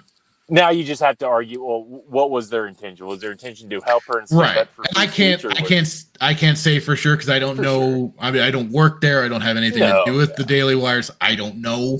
It could be a little bit of both, maybe. Like, it's like, hey, like, we're going to do this because it's the right thing to do, but also we're going to benefit from it. Maybe. Yeah. I don't know. But, yeah, I mean, it's just like, to your point, it's very interesting. A company that is so passionate about, expressing yourself and being inclusive and welcoming all the, however you want to describe it. The minute that you go against them, then cancel culture, like they open. Well, he fairly pointed out when it kind of hit some of the people on the right when like he pointed out the whole Dixie Chick situation when Bush was in power and everything, and believe me, I had nothing nice to say about that man either. So when you get off that horse, you just gotta get back on and ride it. Yep. So but the thing is also it wasn't such a damning thing as it's become today. Yeah. Too for some people play cancel culture. For some people, it hits a lot harder because they're either smaller and don't have the backing, and some people are big enough to weather it. Some people know how to do it and handle it, even if they are kind of different levels of celebritydom or whatever. Yeah, I think I think this was so much more. It's just different in the sense that like a company like Disney who prides themselves. They have that particular image, and so it's. Yeah. I think that's why it's like we learned, of all people, a person with 3-point-something million subscribers on his channel, Star Wars Theory, who generally comes off as a pretty even keel sort of dude. He's on a block list from Disney, even though he, while he may have spoken bad about the sequel trilogy, for the most part, still seems to kind of like, keep a, listen, as far as I know, a positive attitude. So, well, yeah, just the simple fact alone that he's on the whitelist or the blacklist, according to Daviaso, I might just follow the guy. I might just start following him. I saw that you follow him. I might just do that just because he's on the list. If you get on the list, you're okay in my book. He's not a bad. He's my favorite Star Wars YouTuber. Yeah. So Daviaso, Fracture gave his opinion. I kind of did mine. What is your opinion on it? Well, while you guys were talking about it, I was trying to look for it, but I couldn't find it. But there's like the whole on the Marvel side, James Gunn. He was fired from Guardians of the Galaxy Volume 3 for stuff he did for some. I think it was tweets. Some obscene. He did some obscene stuff. Basically, kind of joking about kid diddling. Yeah, and your whole Anakin and Ahsoka thing. He was joking about that. And he got fired immediately for it, like immediately, without a hesitation. They didn't. Yeah, but then they hired him back pretty quick. Marvel fired him, Marvel rehired him, or like they pleaded to Disney. So, and it was Lucasfilm who fired Gina, not Disney. Yeah. Disney has no problem with Gina. From what Disney still is kind of the one head that oversees all these companies. But so who signed the termination then? Was it Kennedy? Lucasfilm. Yeah.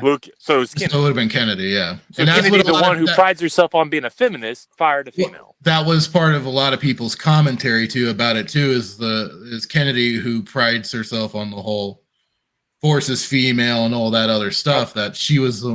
We hit the over hour 20, so he just got dropped. Gotta fix that, buddy. Well, he needs to use his freaking computer that he got so he doesn't have to worry about this. So yeah, welcome back, Kennedy. She didn't like it. She kicked me off it. Quite the timing for that to happen, even though it was just the hour 20 marker. Mention KK and like, nope, not about it. Whitelist. No, yeah. So they're under Disney, but like they still like have their studios. So like Marvel Studios is completely separate from Disney. Like they control everything below them. No, I get that. Yeah. So it was completely Lucasfilm's like firing her, not Disney. But Disney would have had to approve it, yeah. I don't think so, no.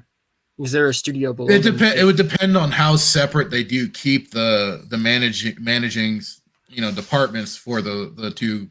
I don't know much about Star Wars. I just know the Marvel side of it. I don't know. Like Marvel, I feel like was part of what is it, Universal or Paramount or something? They were part of something, and they were trying to butt. I think they're Paramount.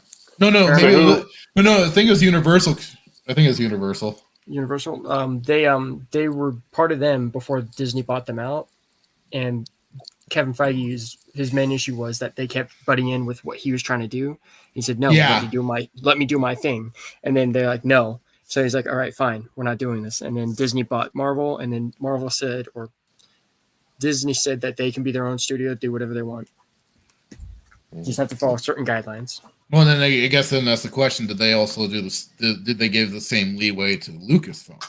Probably, I think so. Because Star Wars is a bigger brand than Marvel, I think. Really? You think so? Oh, I think 100%. so. Yeah, they paid way more for Star Wars than they did Marvel. Oh, okay.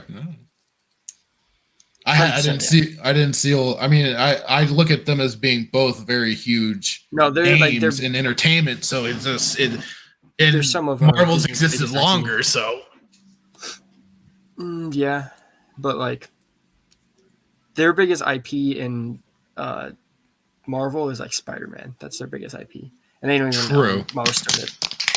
Well, and then they basically made a bigger IP out of Iron Man because he was, like I've heard, he was originally kind of more. He was like a B-lister tier, superhero, and then thanks to, maybe it was Paramount. Yeah, it was Paramount. Paramount, whatever it was, whatever, one of those freaking companies. But yeah, they blew up with the first Iron Man movie. So yeah. Mm-hmm. No, yeah, I think those are Disney's highest IPs actually. Oh, at this point, definitely. Yeah. Until Avatar 2 comes out. I mean, we'll see. I mean, has that been getting a lot of? Yeah, there's trailers coming out. The trailer's coming out on Doctor Strange, so this Thursday and Friday it's coming out. Okay. And they just released some stills from the trailer, so. Yeah. I can't. I mean, I didn't think much of the first one, so I don't. I haven't seen the first one in a long time, so I don't know either. Bunch of weird blue people. Yeah. Whoa. So yeah, did we have any more to say on that whole subject? Good on Bill Maher for coming to Bill Burr. Defense. Bill, yeah. I thought there's another article I was reading about Bill Maher. But yeah. Good on Bill Burr for coming to her defense 6 months after the event happened. Good on you, mate. Well, he's just watching out for his ass, I think. Better late than never, right? Right. He still wants that Disney paycheck. Yeah. Is he coming back? Well, he's 100% coming back. Like, they made a toy of him. He's coming back. I mean, I don't know. He's kind of taking a little bit of more of a harder stance with this time around. So maybe not. And he signed off his likeness for a toy, so he's coming back. But would that ever mean they would come back to Carano and be like, hey, we kind of need you back? Absolutely not. Absolutely not. Then they would have because like you've made this point in the past, Fractured. They would have to admit it. That they would have had to admit that they were wrong. They did something wrong. Yeah. And then Disney that would admitted they did something. Marvel made Disney admit they did something wrong when they rehired James Gunn. So, but also Lucasfilm doesn't like to admit they do stuff wrong. Not just Disney. Kathleen Kennedy doesn't like to admit that she did something. Well, I mean, who? Yeah, exactly. I'll go with that. And her two. Well, and the thing is then it's like, I mean, would she even really want to, unless there's like some major stipulations made, and how would that also make her look to her own fan base? If there's goes ever back to the mouse, yeah. If there's ever a big push, if we ever see it like another push for feminism, maybe she'll come back out and do it, but I doubt it. We'll see. Because it doesn't make any sense because she's the biggest feminist out there. Or what she portrays herself as. Yeah, she portrays herself as that, and to fire that's so stupid. That's so stupid. You're a feminist that fire a female. It makes no sense. That's like wiping before you crap. Like it makes interesting. Okay, I'll go with that. I mean, I'm just saying. I could be wrong. Maybe I am, but in my mind, that makes no sense. So like, why would you do it? It could also be the powers that be at Lucasfilm. She is. No, there's still. You think there's somebody above her? No, but there's still the board members. Yeah, it starts getting into a bunch of extra. Like Lucasfilm still tedious has some stuff. say in. So, Lucas has some say in Lucasfilm. Let's dive. Does he? Yeah. Well, I had heard that he still has some type of stake, and I don't know if that's true. I've not seen He anything. does, yeah. But he doesn't But like doing look, it. who's pulling the strings though? Like, let's just talk about this real quick. Like, For the is it most part, her? it's her, but like you still have to like get like your board members to okay Yeah, stuff. the people that are okay with certain. That's why the sequel trilogy happened, because it was just a cash grab. They say, but- "Oh, we can make money off this. Let's do it." But why fire her? Like, you have to. Just because they didn't like her stance, or also it could have been the whole Me Too movement thing. Like it's gonna be a bad image on us. Let's get rid of her. And Get rid of her before she becomes any bigger of a problem. Yeah. But with that argument, then that's Disney, not Lucas, right? No, it's still Lucas, because Lucasfilm fired her, not Disney. But I mean, if you're worried about Disney image, wouldn't specifically. Disney be more concerned about the Me Too movement image than Lucas? Probably not, because they got some pretty nice lawyers. Lucas or Disney or both? Disney. They I don't know do? about Lucasfilm, but Disney definitely has some good lawyers.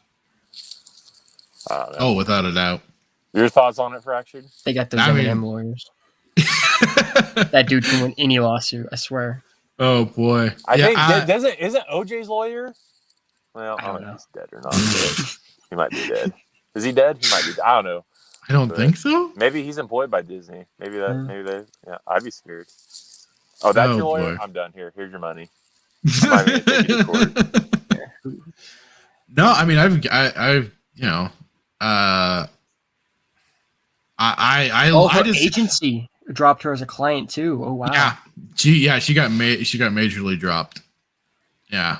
So they basically like eviscerated her. Yeah, no, I don't think Yeah, she's acting scorched earth. again. No, Carano, she's been doing stuff for the Daily Wire.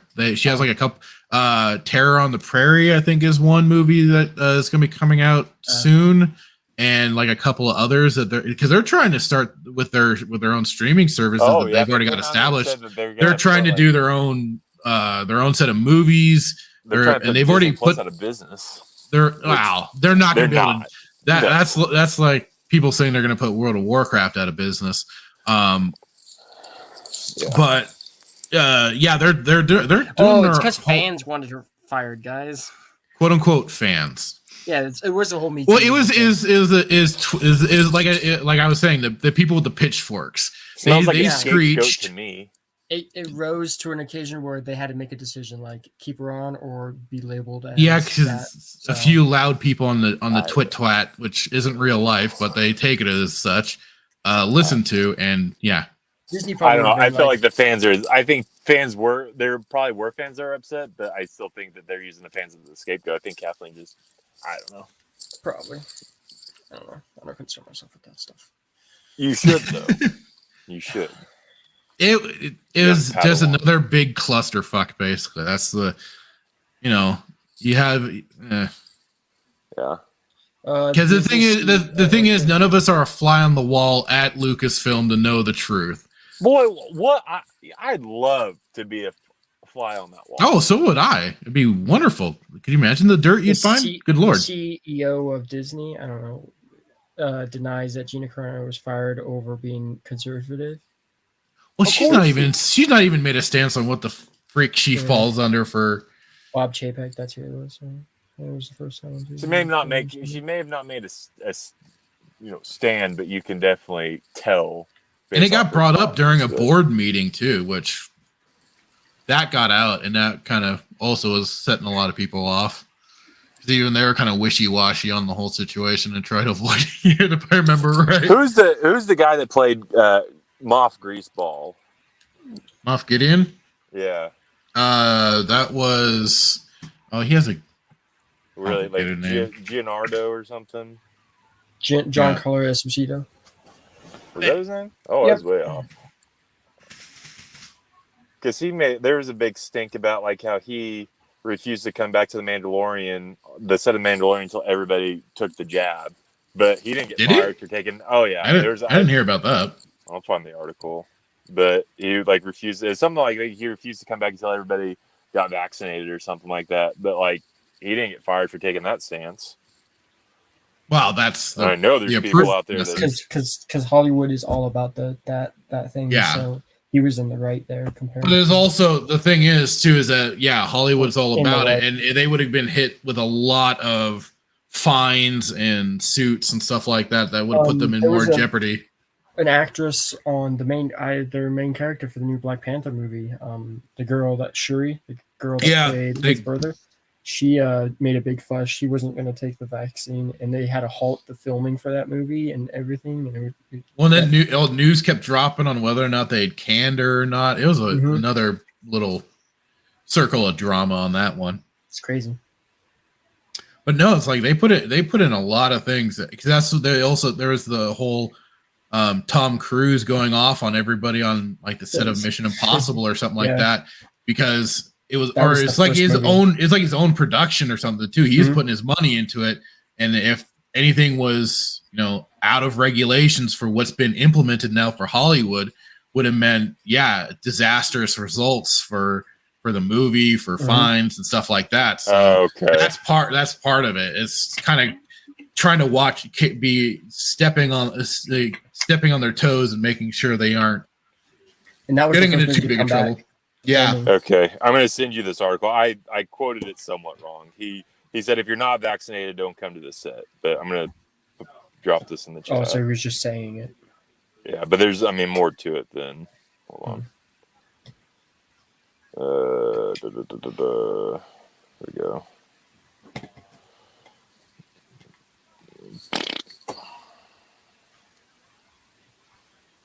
Any moment now. I'm coming. All right, there it is. Okay, I got it. Okie dokie. I don't know how reliable this site is, but what's that? CBR. I don't know. Comic book. I'll follow them on Facebook. Oh, so then they're probably pretty good then. So let's see. The Mandalorian star tells unvaxxed coworkers to stay away from the set. Mandalorian star Giancarlo Esposito tells his coworkers who are not vaccinated against COVID-19 to stay away from the movie and TV sets. This was from October 6, 2021. If you don't want to vaccinate, go to a small island and sequester yourself, Esposito told Hollywood Reporter. Otherwise, you're saying fuck you to all other, all other human beings. We all have to do it if we want to live. Taking the dramatics. All right. I don't understand how people don't vaccinate. For me, I've lost dear friends, so I know it's real. Not only in Europe, but in America. Friends who were completely healthy and uncompromised. The vaccine is the answer. I'm not downing anyone who doesn't want to vaccinate. Don't work. Go ride it out somewhere where you're not going to compromise anyone else if you get it. Yeah. I'd say that's a pretty strong stance there. Honestly, it's pretty strong, especially the What are you talking about? I'm still unclear. So in order to combat the spread, blah blah blah. Okay, so yeah, then that's his big push in. I mean, he has his experience, but the rest of us have ours. Yeah. All right. I just find it funny. It's like if you you do you, buddy. Yeah, it's like if you don't want to vaccinate, go to a small island and sequester yourself. I'd rather go up into the woods. I'm good with that. Yeah, so I misquote. I thought I had read an article that said like if you're not vaccinated, he wasn't going to return. But I think this is one of the ones. Well, he'll return because he's vaccinated. He just doesn't want anyone else to return if they're not. But that's he doesn't have to worry about. Yeah, he doesn't have to worry about those who probably don't fall in line with what he believes because they're all either fired or gone. Yeah, they've been having their right on that one for sure. Whew. Do we have to get into this next episode? This is it was bad. Better than the other episode. I mean, that was at least the one thing I'd say is that it was certainly a little more of a step up from the last episode. Why? It certainly kept me awake. Two frogs, you nasty. Huh? Because there was a love fest between the two frogs, you nasty. There wasn't. What are you talking about? Did you not? Okay. Well, yes, there was. Ooh. It wasn't a love fest, but there was definitely a romantic moment. Because they're husband and wife? I was going to say. Yeah, nasty. Nasty. Well, what? Frogs don't do that in nature. They don't kiss? there was a little bit more than kissing going on, dog. Yeah, so. What episode did you watch? I thought the same one we watched. Was it not? I was gonna say, did we want to get into this now, or did we want to go? I was gonna. Did anybody else agree? Like, was it not bad? Am I the only one that thought it was bad? Well, I'm saying it was a step at least above the last episode, yeah. But, take that for what you will. So you want to get into this now? Yeah. Unless you have another one that you... I mean, I've got a few other articles, sure. I guess it's really quick. I thought this was kind of funny. Apparently, Disney reveals Obi-Wan Kenobi's ratings and it's lower than expected. Oh yeah. It's a 9. Star Wars is made for kids. I don't get the point of people. What? Well, it just kind of further because I mean it's like the lowest rated one, lowest one so far for out of all the shows. Supposedly. 9+ in the UK. What's that like? PG 13. PG 13. Well, if this is 9 and I mean, if they do it by age rating, if that's 9 and up. PG. Well, all the original Star Wars were PG, and look at them, they're good. Yeah.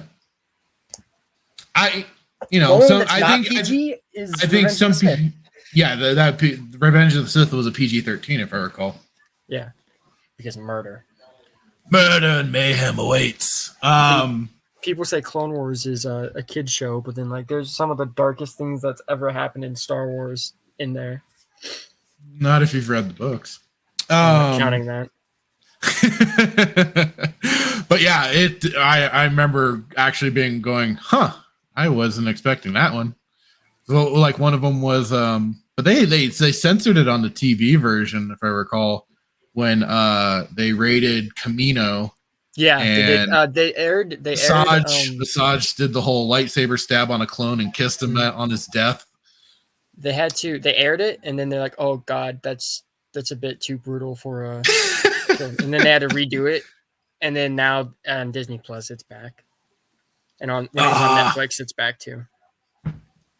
Gotcha. So yeah, they just had they aired it the first time it aired on live TV. They're like, awesome, but then people were like. Had an outrage against it, like, whoa, this is dark. Like, oh, okay. Whoops. The thing is like people I think are kind of hoping for them to shake it up a little bit differently for Star Wars at times.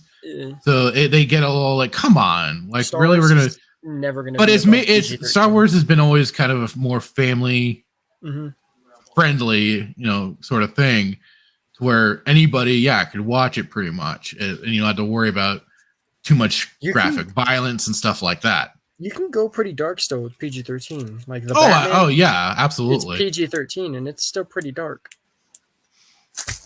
So yeah, I just thought this was kind of funny that it kind of rised a little bit for somebody to feel it was article worthy to go. Oh, it's the lowest one out of all the Disney Plus shows. Okay. So that means we're not going to see him murder any younglings in a flashback. Ah, darn. That's the best part. Well, it also means like there is not going to be like probably much violence between Obi-Wan and the Inquisitors or the Inquisitors on other people. There's a dude legit hanging in the trailer. What are you talking about? When? You don't go pull up the Kenobi trailer. There's a guy hanging. Was there? Yeah. By his neck? You can't. I don't know what he was hanging by, but he was definitely hanging off the floor.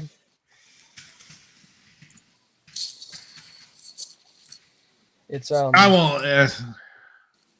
It's the part right before Reva looks at Owen. Okay, I'm going through this really quick. You see a body or something hanging.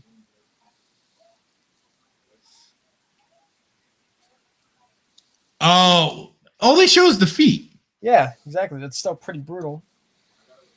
I guess. Yeah. Well, we don't know what he's being hung up by, though. Probably get like choked or something. Oh, that could be, or just holding him up in the air. with the Force. That could also be true. So, I'm just saying. Maybe he's like the implication. Right. No, I get you. So yeah, there was that. By the way, And we then- should get the new trailer soon. Or Are we? some kind of clip or something, because they released their stills that showed better Inquisitor picks and all that, and then also Ewan McGregor is going to be on Jimmy Fallon, so he's probably going to release a trailer or a clip on there. So we'll get something this Wednesday on May 4th. Ah, yes, of course. And then there was just this little bit of news. Star Wars Jedi Fallen Order 2 receives disappointing release update. Which, I mean, I didn't even know that they'd actually officially announced anything for Fallen Order 2. I just know it's been very iffy on if EA was going to be doing anything else Star Wars, since it was no longer exclusively with them. So I guess... But EA just produced the game. They didn't Respawn. No, that's true. It was, yeah. Well, I mean, the Respawn is owned by EA, so they kind of will dip their fingers in when they need to. So what's the update? That's what I was trying to get to. News will abandon older consoles. I think it has to do with them abandoning older consoles. Oh, what? I don't So care. they won't have a release. Yeah, they're talking about it'll not be released on PS4, Xbox One, which, at a point it was to be expected. That was going to happen. The new consoles are going to be the primary. Yeah. That's all that this is really going on about, is just that. 10 more years, we'll have a PS6. That's what it goes by every 10 years. So that was about it on that one. So shall we jump into the show review then? Well, I guess. Let's do it. You sound so excited. You've been awfully for it. quiet. So excited to. So pumped. Okay, this was Chapter 11, the Heiress. So definitely, like I caught with the little recap at the beginning of the episode, they re-emphasized the whole point on them keeping helmets on at all times. They do not remove. This is the way. You got your notes ready, Hitman? Yeah, I got it pulled up. Okay. So then I just kind of made a joking comment. Grogu is for once not trying to commit genocide on the Frog Lady's babies as he's sleeping until everyone gets awoken for the alert to the getting closer to the planet. They need to do a manual re-entry since the whole ship is borked. Womprat is having a blast at the time as they nearly plummet to their deaths. And then basically a wah, wah, wah as they basically succeed in the landing until that engine blows out and they fall collapsing into the water. Amon Calamari takes the difficult task to attempt and make some semblance of repairs on the Razor Crest. The two froggies have a nice reunion. Man, they should have taken count of how many eggs were in that canister and held him accountable for it. Because how many freaking eggs did Grogu eat by the time they got there? And I said, "Ooh, mystery person in a cloak. Who could this lady be?" Mando's then heading off to the talk with the frog people so he can get his contacts about the other Mandalorians that he was promised to meet with. They order some chowder, and the Womprat gets attacked by his food. Gets the face hugger treatment, and Mando just plays it off as "stop playing with your food." The Mon Calamari tells him that there have been others with Beskar through the port. And then this was kind of like a little note. It's like, why do all the aliens like the Mon Calamaris and whatnot have the arms that look like plastic as hell? I thought this was Disney. They had the money. Man, Lucas had better effects back in the day. Yeah. I caught that too. I mean, the arms especially just looked really plastic. I'm like, either they've turned into lobsters or it just looks bad. Yeah. Almost as bad as the Rodian from Book of Boba. Oh yeah. Well, no, like even Cad Bane sausage fingers, as you called them. Well, and even a buddy of mine, I was talking to him the other day, and like it is, he's been a little more lenient on Disney Star Wars than me, and he's certainly heard enough of my crap that he sometimes have been annoyed. But even he was going, man, like for the corns and stuff, like we saw in this episode, they've been basically given human-looking eyes, instead of their more alien-looking ones, and I was like, yeah. To me, I've just been noticing how bad the Twi'leks have been looking. And then with this episode, I noticed the plastic arms for the Mon Calamari. I'm like, Jesus, what the hell's going on here? They're really bad. They're like really, really bad. I mean, I look like lobster claws. Like I said, they got turned. It's like they turned into lobsters. Yeah. So, what did you have so far? So I said, my title of it was The Mandalorian Season 2, Episode 3, the Heiress. Recap scene. I said, to your right, we see Uranus. 32 hours later, still napping. Try to do a SpongeBob reference. 32 hours later, still napping. What a surprise. Mando requests the help from the worthless Toad. Bucket of bolts coming in hot. Was that a TIE fighter alarm? Or no, I said, was that a TIE fighter lock-on alarm when he's like, when they're, going towards the planet? And I pulled up the scene from A New Hope where Vader has Luke in his in the TIE. Like, it literally sounded almost. Oh, they reuse sound effects all the time for stuff. So I caught. I heard it and I was like, oh, I recognize that. Okay, so you did too, because I was like, I heard it, I was like, that sounds like a TIE fighter alarm or lock on. Anyways, I was like, he sticks the landing ... into the water. And I was like, how did no water get into that cockpit? Because they were completely sealed off. I mean, this is a thing that was, meant for space, so it's gonna be airtight. That's why they were in the cockpit the whole time. Well, that's true. But didn't the spiders almost try to get in? Those spiders almost get in? Well, you have to think, how are they able to fly in space? If water got into their cockpit, they would. Airtight. Let's see. Mando employs Squidward's cousin to fix the ship. Reuniting scene between the Toads. And I just put, "Shut up, you nasty egg-eating womp rat." I said, Mando using Rosetta Stone to learn frog.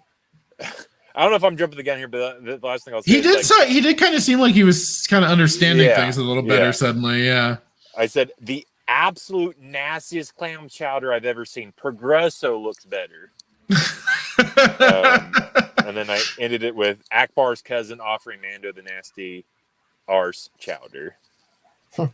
I just kind of looked at it like it was actually like a porridge or something. I was just kind of like, okay, geez. Where did you head? Did I go? That was about where. Yeah. So okay. So then it's Mando and Womp Rat go fishing. It was a trap. Womp Rat gets swallowed by some sea creature, and Mando goes jumping in after Womp Rat, and the Quarrens were after the Beskar the whole time. Then Mando gets saved by some other Mandalorians. Oh, look who it is. So Mando couldn't kill the monster, but this rando Mandalorian was able to do what he couldn't. Get his clan isn't meant for shit. And then the helmet removals. He goes into full Spurg mode. Mando gets pissy about the helmet's removal and demands about their armor. So now we get Child of the Watch. After Bo-Katan introduces herself and she states the creed of the Watch was established to return traditional Mandalorian customs. He doesn't like that and jets off. And then I kind of made an extra little note. Again, even though he was, saved by the likes of the Watch, quote unquote, or the Death Watch, Mandalorians and was supposedly Death Watch Mandalorians, and was supposedly entered into their database with his original name that he had had to have given to them. He is still so unaware of what Mandalorians were at the time, knowing too of their destruction of Mandalore, but somehow to him there was the only way was the Watch. Did he take a blow to the head at some time or another and just kind of forgot everything? I don't know. I'm still gonna be kind of questioning how there's such a degree of separation between him and Bo-Katan's Mandalorians that he didn't know whatsoever when they were a thriving culture at that time of the Clone Wars. Yeah, until Maul came along and wrecked some shit and took over very shortly. But for the most part, they were an established society. Then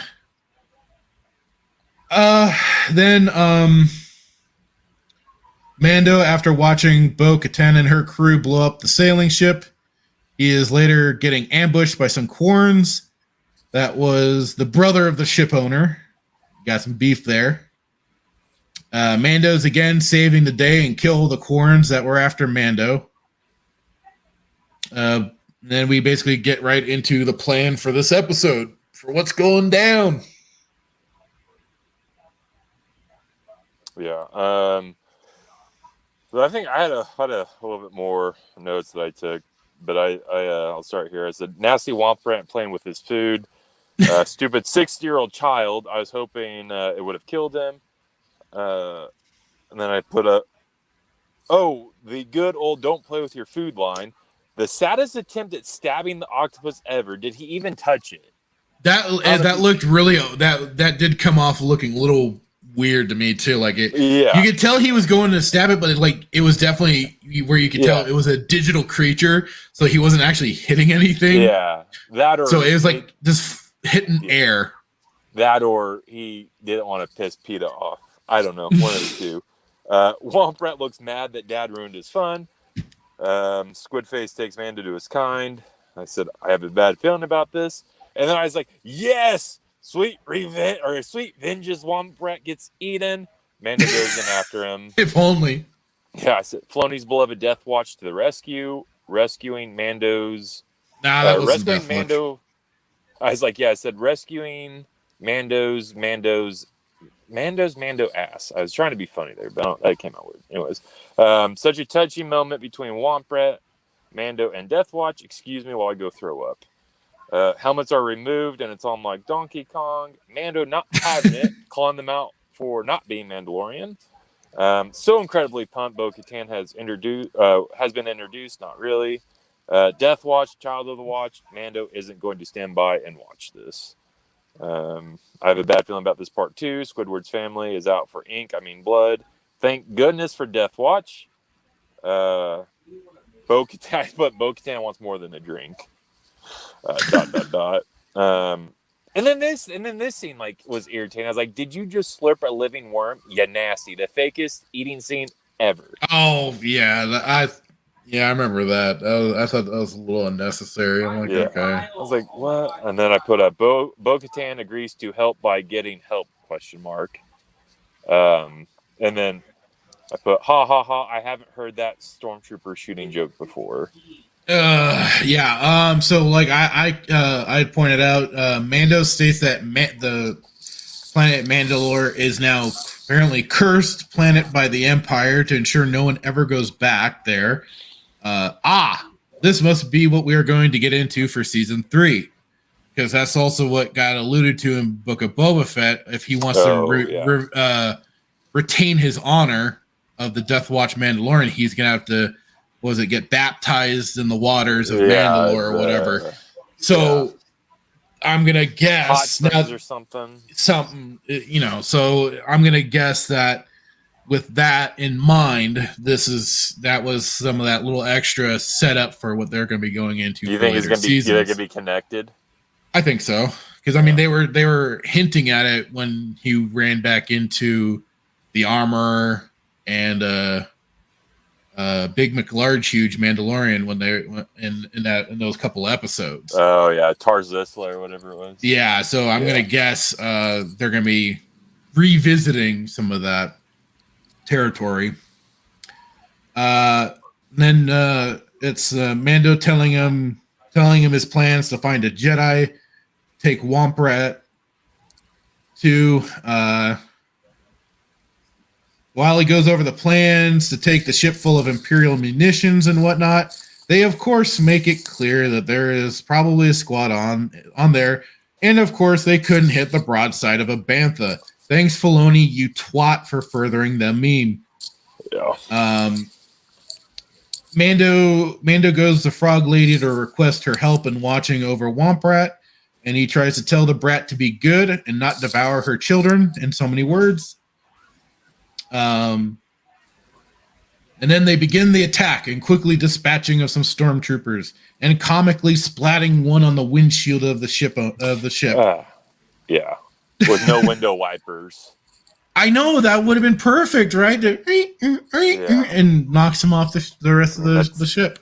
Would have been Marvel humor at its finest. Let's see. Then I said, well, at least they're actually taking some form of cover instead of just running out into the fray. Mando just seems to be tagging along. Mando does at least throw some smoke cover to get them through some more troopers, because there's a little bit in between. I just kind of was making notes when I did. The Imperials thinks he's done. The poor Imperial officer thinks he's done a good trapping the Mandos in the quote cargo control area, and then they just vent them out the airlock. Yeah. Or saps. I was like, wah, wah, wah. Yeah. Again, making them look as incompetent as shit. They need their own Palian or something to whip the Imperial remnant into. No. They need Thrawn. Or the real Thrawn. Please, yeah, not the Rebels Thrawn. They would never have passed the background check if she was still in charge. So Mando gets a big news update as Bo-Katan tells the Imperials they're taking the whole ship, and it's alluded to that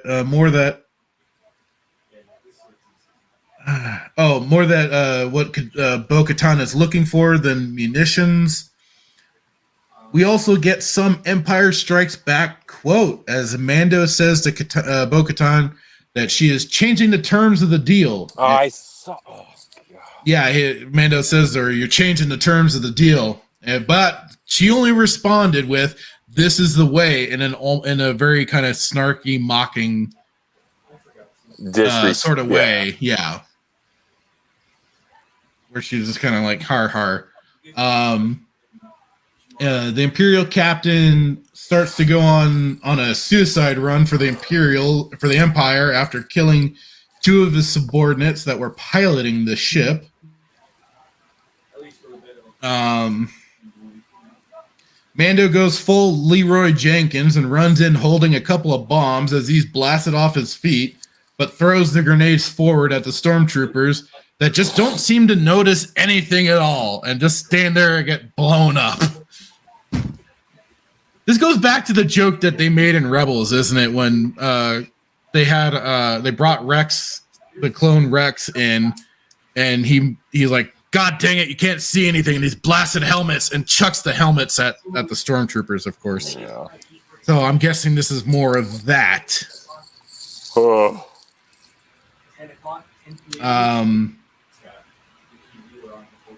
So then they, of course, then get to the bridge to pull the ship out. Bo-Katan questions the Imperial captain about the dark saber, demanding where it is. The Imperial captain self-deletes instead of being taken alive. Oh, name drop. Ahsoka Tano. Here we go. Yeah. I caught that. Hell yeah, guys. Get excited for Ahsoka. Thank goodness for Ahsoka Tano. How about what do you got so far? Yeah, so I said Mando drops the Womp Rat with the egg fetish off with the toad. Bad call, Mando. Bad call. Let the attack begin. You missed one. Alarm was raised. Quite the knife attack. Not really. all the stormtroopers can't hit. I said all these stormtroopers, and you can't hit a single one of them. And then I saw this scene. I was like, they're all dead. Overkill much? Well, hey, they at least double tap, so you know they won't come Right. back as zombies. I was like, there's too many of them. At least 10, maybe more. There's only 4. Imp gives command to climb. Oh, look, more stormtroopers that can't hit. Smoke screen engaged. Predator. Smoke screen. Engage predator vision. Yep. Imps are scared. Close doors. I was like, imps are scared. Close the doors. All the doors. Imps get outsmarted. Not realizing we've been trapped. Yeah. We're the ones that are actually trapped. Oh no. Yeah. I was like, imps get outsmarted and take a ride out the back. Weapons acquired. Now the ship. Then I put Bo-Katan referencing the dark saber using the creed against Mando ? Imp calls Moff Greaseball and Moff Greaseball informs no help will be sent. So do what must be done. Imp is trying to crash the ship. Mando to the rescue. Thank goodness for that Beskar. Yeah. Deflecting every single the literal plot armor. Literally, not a single blaster hit him. Well, it hit him. He just got knocked down to his feet. Right. But it just didn't. It didn't have any further damage than just on the surface. Right. Mando trying to recover the cruiser. Did he just take a electrified cyanide pill? Yeah. Question mark. Basically. I was like, dialogue with Bo-Katan and Mando. Enter Ahsoka Tano. Womp rat playing with dinner or pet. Bucket of bolts is still a bucket of bolts. Little nasty stuff. And that's all I got. So I went into Bo-Katan pays Mando a bit of a compliment this time, not so snarky, saying this is the way. Mando goes to pick up Womp Rat, who is playing with the firstborn child of the frog couple, and became friends apparently. Mando gripes at the Mon Calamari about paying him 1,000 credits, and that was the best he is able to do for his ship. Mando's still groaning about the Mon Calamari repairs as his cockpit is filled with netting and webbing and stuff like that. And then there's the little squid that starts crawling around the cockpit, going after Womp Rat till it gets it gets grabbed by Mando and then eaten by the Womp Rat. After Mando says he knows where he is finally taking him. And off we go to Ahsoka Tano. The bestest ever. No, actually, there's an episode and then Ahsoka. Is there? I thought they go right. Episode 4, then episode 5. Are you sure? Ahsoka, yeah. What's episode 4? What's episode 4? Oh, yeah. He's right. The next one is the siege. Yeah, they go back and then you see that's where Jean's guy came from. They go back to Navarro? Yeah. Okay. That's right. And you see a tease at why they want Grogu. I have a confession. I watched this after I got off last night, and I literally watched it up until I started watching 3:30, 4 in the morning, and I fell asleep. And I was and then I woke up. I was like, I can't.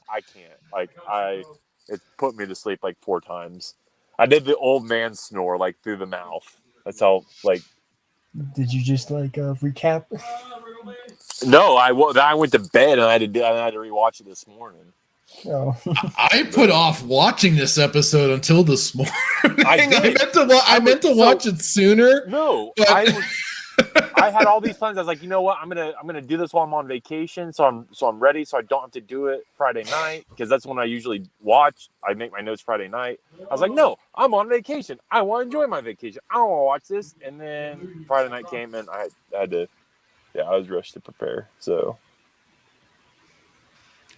Yeah, I mean, it was like I said, filler episode. No, I mean, progresses it. This at least, the last episode was a filler episode. Yeah. This was at least a little bit of a progress in the story because he also gets the mission on what he needs to do or who he needs to find. And then also we get that little extra bit with Bo-Katan, the Mandalorians, and what they're trying to accomplish. Dude, So it kind of adds 2 extra threads to what's going on. I'm gonna show my true OCD colors real quick. I really wish that one, Fractured, you and I've talked about the conversation I had in the break room with one of the what I can only imagine Disney and the Mouse people about Mandalore and Mandalore, like the planet and the title. And I wish Daviaso was in there too, because I feel like Daviaso would have been a rare occasion where he would have like agreed with me. Like, do you remember that conversation I had about how the girl in the break room was like, Mandalore wasn't a title. It was just you told me about that. Yeah. God. And then she must have been one of Bo-Katan's, I don't know, one of her biggest fans, because got into the whole Darksaber and how she was the only one that had the Darksaber. And then I was like, well, where did she get the Darksaber from? And so, of course, she always had it. I was like, well, didn't she get it from Satine? It's like, no, Sabine, Satine, whatever. Yeah, she got it from Sabine. Sabine, but like she didn't know. Yeah, so she didn't know I really that. just wish you were there for the conversation. She didn't win it through combat. Right. No, yeah, that's why Mandalore fell so many times, because she didn't win it the right way. No, but this Can we girl discuss was this? like, yeah, we discussed this a couple episodes ago or so. Yeah, the girl was like defending her hardcore, but didn't know all the information. Yeah. Oh, did we do that? Okay, I couldn't. Yeah, I didn't remember. But then she refused to believe that like Boba was actually Mandalore, and technically he is. He's basically Jango. Yeah. Jango I just thought that. Therefore, all the clones are Mandalorians. Well, they're all Mandalorians, sure, but it also Mandalore, the title, the leader, yeah. Which Boba was Mandalore? Oh yeah. Yeah. Well, I just really wish Daviaso was there, because he could have been like, hey, I help set the record straight. Like I watch everything. It'd be like, I agree, Bo-Katan's a good character, but like you're wrong, because you got the, so. No, I don't actually. This is how every time I'm at work, you two are not there. Like, both. Because you work closing shifts and we work opening shifts. But the I have to defend myself. Well, that's the best training for you, to be able to, back up your opinion, man. I just looked at her. I was like, I can't with you. Right up. Just right around. Rage quit. Yeah. I was like, but then I had that on my conscience. Like, I literally just eviscerated a 19-year-old. So like, that's great. Now you're gonna walk past her every day, and you're gonna just give her, Oh, you're big and bad, J Hitman. You made a 19-year-old cry. I was like, no, I just said the facts. Yeah. All right, how do you rate it, Fractured? 3.2. I'll give it a 5 out of 10. Okay. I diminish it. I diminish it points for the damn stormtroopers can't hit memes. I'm tired of it. Was Filoni responsible for this terrible joke? No, it's always been. It's been the joke for the longest time, all because of certain situations were taken out of context. But is he the one that really? But how hard is funny? Yeah. Huh? It's hilarious. I'm a little tired of it, personally. And then he got Bill Burr's like, I'm not a stormtrooper. What did he say? What was the line he used? Oh, yeah, he wasn't. Yeah, it wasn't. I wasn't a season 1. Yeah, he's like, I wasn't a stormtrooper, asshole. I was a sniper or something. Yeah, I love that line. I feel like Bill Burr, that was like impromptu. Like I just have a feeling like that wasn't in. He doesn't know anything about Star Wars, so I don't think it was. Yeah. He said in interviews like, yeah, I don't even know what like any of this is. I just go in, I say lines, and I be myself. I act. Yeah. And, Let's see. What do you rate it? I rate it like a 6 maybe out of 10. Sheesh. Had some good Roger action. got a 5. You have a 6. Why do you give it a 6? It's good action. It progresses the story. I did get hyped when I saw. Bo-Katan, he's flying. Yeah, when I got excited and I was like, "Ooh, what's gonna happen?" Or is that? And then when Ahsoka got name dropped, I freaked out. I was like, "Holy shit, what's happening?" Even though Were you like the people at Celebration that flipped their shit over the Luke Skywalker scene from that they previewed at of season 2 for Mandalorian? Did you ever see that clip? No, I'm the only one that saw that. they never. I'm trying to previewed pull it anything up. about that. What? Yeah, they did. That was kept under wraps for like. There was a clip that was floating around for a while there of people getting to see that scene and everyone freaking the fuck out when they got to see Luke coming through the doors. No, that scene was kept secret for like a year or so. They even used Plo Koon as the placeholder. Like when they were doing productions for it, they said, "Yeah, Plo Koon's gonna come in at the end," and people were like, "Why Plo Koon? He's dead." It like doesn't matter. Plo Koon's coming in at the end. They even had the lightsaber blue and stuff. If you go watch the what's it called, the behind the scenes for that season of The Mandalorian on Disney Plus.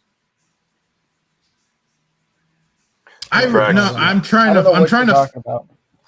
find it now. Was this you, Dang Dobby, it. also? What? This meme I just dropped in the private chat. Oh my god. Oh, I have it full screen. Hold on, sorry. Is it images? Oh.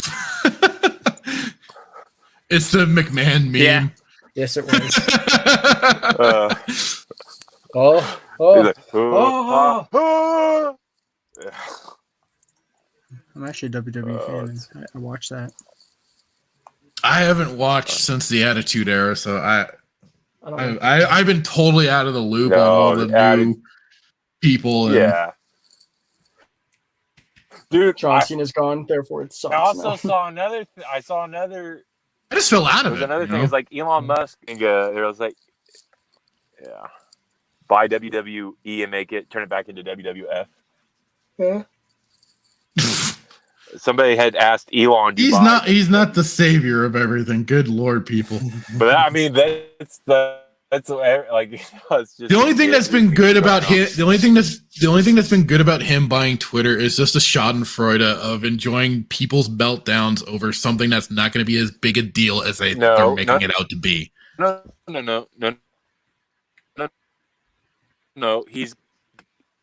The benefit is that he's going to create an edit button. I'm still waiting for that, Elon. Get that damn edit button. I know. That'll be all worth it. If he gets an edit button, it's all worth it. 3.2. Yeah. You're a 3.2. Why, 3.2, sir? What is bringing that hatred out? Well, I was a 3.2 because I thought the little womp rat was going to get like just taken out. They subverted your expectations, brah. Yeah, I know. But then the Ahsoka Tano reference killed it for me, and then Bo-Katan killed it for me. But your favorite joke killed it for me. You get to have your favorite shipping of Luke and Ahsoka. You keep posting about it.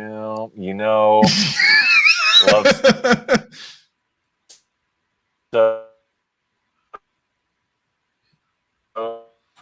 His mobile office's Wi-Fi is kind of goofing on him right now. He's whacking out hard. Is that why he said like no 30 times a few minutes ago? Yeah. Well, I think that was just him saying no.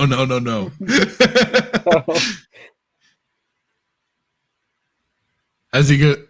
Are you still there? No, he died. Oh. What's it? Is he catching up? Is this thing on? We can. You're kind of breaking up though. Will you even come back? I think the weather's kind of. I don't know if it's raining where you are. But I know it's raining here, but it might be screwing with Is it raining? It's storming here. All the blinds closed. It's raining. Stupid. No, 3.2. There was a lot. I mean, there was obviously action, which was nice. It's not a filler episode like last episode, so I don't know why you gave it a 5 though. I'm surprised. You're generous, man. I mean, I Well, know like it was 6. like you said, it had a little bit of the action to kind of fill it in. It progressed the story a bit more, and I got to make a funny meme. So although I wanted to do more. I wanted to try and edit together the video of the Leroy Jenkins event with him doing that in Mandalorian, of him just running in and get blasted the holy hell, but I couldn't edit the video together properly to be happy with it, so I kind of scrapped the idea. But it was already starting out so well, but the rest of it just wouldn't. I was upset at my own lack of continuity for the scene. I was like, I can't do this. At least I can't do this in good conscience. I can't do this because I'm like, wait, but if I try and use the scene again in this way, you see Mando standing right there. No, that's not going to work because it's already had him charging in. Dang it. At least you know what continuity is, though. It would have been beautiful, but yeah. I wish I could find this scene. Do it. Find it. I'd have to go through too much crap because I know somebody used it for their video too. I think it was Nerdrotic that used it in one of his videos. I just don't know which one exactly. Leroy Jenkins? No. It was the Luke scene, but I'm telling you, Luke scene that was shown to like a big like panel room. It didn't happen. You're saying it did not happen? Yeah. And Fractured saying it did happen? I'm saying it was shown in a particular room that was for the big reveal, or maybe there was a big watch party. I don't know. Probably a watch party. But the way it was kind of like almost hidden cam tier sort of thing, I thought, oh, maybe it was at like Celebration or something. Maybe people had to like sign an NDA to not say anything. No, that would have gotten leaked so hard. What are you saying? The Star Wars fans cannot keep their mouth shut? Are you saying that they are incapable of withholding up to an NDA with repercussions of Disney suing their ass into oblivion? Yes. Okay, I'll take your word for it. The actors have a hard time with it. You got to find it. Well, some actors have a hard time with it. Some can actually keep their mouth shut. Here we go. Okay. It looks like it's at a bar sort of thing. Wait a second. I swear to God, if it's the meme one, I swear. Oh, is there a meme one that went around? There's a meme thing. Yeah, hold on. Let me see. Did you post it in the chat or what? I'm pulling it up right now. All right. Yeah, that's the meme. Oh, this was the meme? No, like people do that all the time. This is the meme of everyone reacting to stuff. Oh, I never really saw it close up like this, so I didn't see the screen ever really moving. Okay. Yeah. So that background, people always put like videos right there of people like reacting to stuff like the new Spider-Man movie. People put like Spider-Man and all that and just overreactions and stuff. Yeah, okay. Yeah. That's a template thing. I did, like I said, I thought it was that some sort of thing. Okay. I was wrong. I was wrong. All right. That's cool. I thought it wouldn't have surprised me if they did do like some sort of showing, but I wasn't always, I wasn't keeping an eye on some of the news going on for it like I am now for our show here. Before I was just like, I don't care. I'll watch it when it drops. Mm-hmm. So, now it's like, since we've been doing this, I'm like trying to keep an eye on some of the news going on. So yeah, I thought it was something that leaked or was just like, oh, hey, guess what's happening? So, yeah, that was. Is there any type of news coming around for The Last Jedi, May 7th? What? Mm-hmm. I just saw this tweet saying, reply to this if you love The Last Jedi. Big plans coming May 7th. Who in their right mind loves The Last Jedi? That's what I'm saying. I don't know. Hey, there's some people that like it. And they're wrong. I agree. Who likes it? Some people out there. There are apparently either to be contrarian or legitimately like it. I don't know. I actually met. movie. I know one person who thinks the greatest Star Wars movie of all time is The Force Awakens. Who? He works in a certain department that you might. Oh, you told me that. Yeah.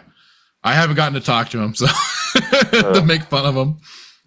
The worst, and I think Last Jedi was in one of those rankings, and the original trilogy was like at the bottom. Bruh. That's what I said. I walked away. I was like, I'm leaving. Some people just have bad taste. What can be said? I can handle bad taste. That's just The Force Awakens is the best Star Wars movie out of all of them. Especially if you then you can't acknowledge that it's been basically a rehash of A New Hope. Literally. So, I mean, if you can't see that, I don't know what else to tell you. How would you rank them? How would you rank your favorite to your least favorite?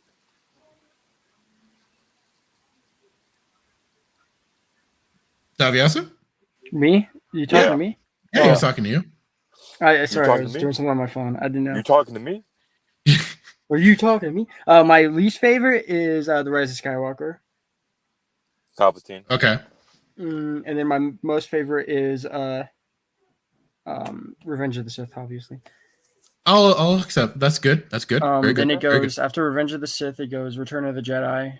Oh. I expected Empire. Nah, me and my dad have this thing about Empire. We just. Ooh, do tell. Please. He hates it. He thinks it's boring. Really? He like they don't even go to different planets on there. Like he just does not like it at all. What? Hoth, Dagobah, Bespin. I mean, what more different do you want to get? Compared to other Star Wars is apparently, I don't know. He just doesn't like Interesting. it. He just doesn't like it. And I kind of share their opinion, but like also I like it. It's in my top 5. You just don't often hear people ranking or just having a dislike for Empire. Empire's always been the pivotal movie of the movies. Like that's the standout of them all. So no, it's always interesting to hear. So there goes Revenge, Return. What is my third? I think it might actually be Attack of the Clones, if I'm going to be honest. Oh, okay. Yeah, Attack of the Clones. What is it? How come I'm blanking on all the Star Wars movies? Jesus. I know. I was also going. Oh God, my mind was just like completely blank on them for a moment there because I'm like, oh crap. Pull up a list. Pull up a list on the screen. Yeah. Where? I need it. Are you actually doing it? Yes, I am actually. Okay, good. This will be a lot easier. I can't think. Are we gonna rank just the Skywalker saga or the whole? I mean, if you want to include the new trilogy, by all means. So, of course, yeah. No, I meant like Solo or Rogue One. Oh no! Well, yeah, the main series. Skywalker. Yeah. So, A New Hope, Empire, Return of the Jedi, Phantom Menace, Attack of the Clones, Revenge of the Sith, The Force Awakens, The Last Jedi, and Rise of Palpatine. Okay. Sorry, Rise of Skywalker. I don't care. So yeah, those are all the movies. For myself, unless you still want to rate some of yours, Daviasa. Yeah, I just need to see them all real quick. Oh, here I dropping it in the private chat now. There you go.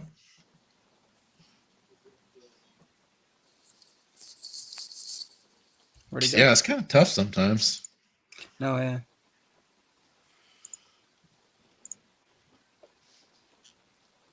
Is it? Oh, do I click the link? You got to, click the link. And then I thought you were going to put it on the screen. What the hell? Oh, sorry. Let me do that. That'll be much easier. I'm sorry. My bad. I'm trying to read it. You could have just pulled up a picture from Google Images, Star Wars movies. I know I could have done that too, but All right. So yeah, it goes Revenge of the Sith, goes Return of the Jedi, then Attack of the Clones, then Empire Strikes Back. All right. Phantom Menace, and then A New Hope. Gotcha. Yeah, I would, especially like in conjunction with the book, Revenge of the Sith is probably my top for sure. And then I would maybe I'd kind of throw A New Hope up there just because it gets you introduced. That's what a lot of us got into, at least myself, got introduced to Star Wars was with that movie, and that's where for me the journey started for sure. And I still enjoy it. It's, I mean, between just Kenobi when they were on the Millennium Falcon and the way he talks about the Force and how it binds us and connects us in the galaxy. I love that was always what bugged me when they started introducing, when George was like, oh hey, it's midichlorians. It's like, oh dude, no, I love the explanation Kenobi had was perfect. Then I'd probably Return of the Jedi would be third, because I mean, just then the conflict between Luke and Vader, trying to him just so almost at a point of desperation, trying to reach his father inside and bring him back to the light is just such a great dynamic that goes on.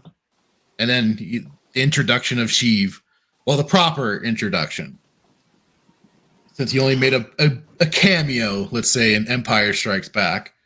And then probably I would put Empire at third.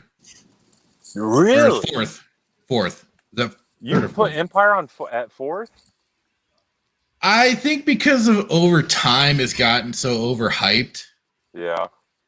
So it to me, like I still enjoy it. I think it's great. But it's kind of lost that flavor a little bit of being like my top pick. Right. And I would probably throw Attack of the Clones a little bit higher up there, especially after I forgot the guy's name, but OG Star Wars, she had him on her show, and he was kind of explaining and giving a little more. And again, this is where like the book kind of helped flesh things out a little bit, but just the reason why some of that stuff between Anakin and Padme were coming off so awkward was because here you had He's young never been man. around a girl. Yeah, exactly. No, especially one that he felt so strongly about, and he's finally back. Having a mission with her and basically on their own together. So that's why you can definitely have that. You can then see, oh, that's why he comes off so weird, goofy, and awkward at times. So I was like, oh, okay, yeah, I can kind of see your point. And then that we get the whole big clone fight at the end, and the Dooku versus Yoda was cool. Yeah. Even though brief, I would have liked a little bit longer of a fight, but it worked out just fine. Yeah. And then of course then Phantom Menace slides in. And then I don't count the new trilogy. Yeah, so do I. If I had to rank them out of which ones I like the most, it would be number 7, and that's it. Yeah, you maybe just go, okay, there it is. Because they started there with something, but they just couldn't execute it worth a damn. Yeah. So yeah, that's my ranking. Do you have one, Hitman? Oh yeah, that's hard because I'd say probably Empire Strikes Back, probably my favorite. Okay. Revenge of the Sith, A New Hope, Revenge of the Jedi, but people's Return of the Jedi, Attack of the Clones, and Phantom Menace, I'd probably say, as of right now. But I've been on a real Revenge of the Sith kick just because of the book, Matthew Stover, and getting ready to reread that. But did you know, I just always podcast. What's that? Theory had Matthew Stover on his podcast. Did he Oh really? crap! I'm gonna Yeah. have to find that then. And I think he was trying to get Matthew Stover to look at his script for Vader episode 2, because he said he would help him out with it. Oh really? Yeah, I believe. Don't quote me. But he was on his podcast. It was pretty cool. Yeah, I'll have to look for that. I'll find the Or link. we'll just have Matthew Stover on our podcast. I think we are gonna have to get a little bigger for that. A little bit. And also probably have to pay him, because I think the only way he got him was through his buddy in Collider, who has Hollywood connections. Oh, really? Ah, gotcha. That makes sense. We have all of 0 connections. Yeah. So just a little bit. So this was something that's been in my brain, and I meant to mention it earlier, but off screen last week, Tavia, so you had a little bit that you wanted to point out about Qui-Gon and Qui-Gon. Okay, yeah. So you want to throw that out there? Yes, I'm ready for this. Let's go. All right, so Qui-Gon, he never where was it? He didn't learn. What is it? I said Yoda learned from Qui-Gon how to yes, become a Force Ghost. I was wrong. Qui-Gon, you guys haven't seen the Clone Wars, have you? Yeah, I've watched it. You have? All right, so the episode where Yoda goes off to that planet and he goes off to Malachor or whatever. Not Malachor. The other one. the renamed Korriban, yeah. Morban. And all that. He does all that stuff and he meets the Wills of the Force. The Wills of the Force taught Qui-Gon how to do it, but like briefly he got called away on mission to go check out the Trade Federation or whatever on Naboo, and he didn't get to complete his training. So when he died, all he did was be able to become a voice. Hence why his body didn't disappear either in the Phantom Menace. But in the Mortis arc, that's because the Force is strong there, and he was able to push more through. Where is that explained, though? Because all it is just him popping in and talking to Obi-Wan. They say that in the beginning, I think of the first episode, that the Force is strong in this planet. Like, it's like really, really strong. No, I know that they made that. They don't explain like you're able to see that. Also, Qui-Gon could also just be one of the 2 children projecting, like they did with the mom, and also with the future version of what's it called, Ahsoka. So it might not even be the real Qui-Gon. That's the thing. Mortis arc's kind of complicated. But yeah, that's why he's only a voice. And also, you hear him at the end of Revenge of the Sith if you read the novelization. Right, yeah. He has a scene where he is talking to Yoda. Cut it. Sucks. I have that part actually marked, and I'm looking at it right now.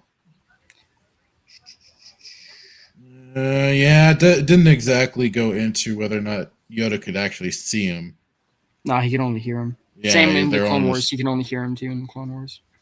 But his training wasn't complete by the Wills because he got called off to go check out Naboo, and then he died. Doesn't Last of the Jedi flesh out that though in the first book about Qui-Gon? The Last of the Jedi it has Qui-Gon appearing to Obi-Wan physically, yes. Yeah. As a Force ghost. Which is canon, legends. Well, for us, absolutely, yes. So, but with the Disney, their canon, he was not fully formed yet. But that does, what does that mean then with like going into what the Obi-Wan series? That's then 10 years later. So does that mean that he could still appear? Because then I would think by that point he's gotten it. So like, I guess the only argument that you have is like, okay, well, is Legends canon or is Disney what Disney produces canon? Obviously, there will always be that disagreement. Amongst us, we believe that Legends is canon, which is, in my opinion, true. And then Disney say no, everything we create is canon, which is false because it's not. You can't have 2 canons. You can't have 2 truths. Like, you know what I mean? But, except the problem is that they basically shadow ban the Legends canon only to dip into it when they absolutely need to.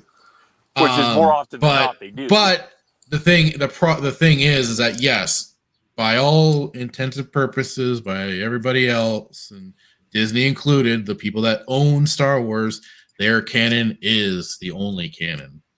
So yes, he's right. But yeah, so for me, like I just referenced Last of the Jedi because he physically appears to Obi-Wan. Right. Which, yeah. But that was like a year after Revenge of the Sith, give or take. So, but you wouldn't you wouldn't lose your ability to do that, would you? Like, and Qui-Gon even states that he learned it from the Wills. To do the what? Wills of the Force. I believe. Let me pull it up. What? I was gonna say, did he say that in the book? Yeah, let me pull up the book.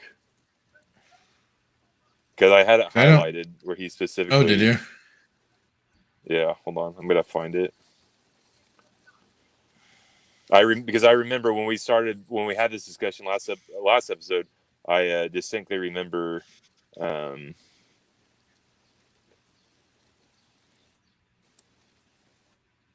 see here.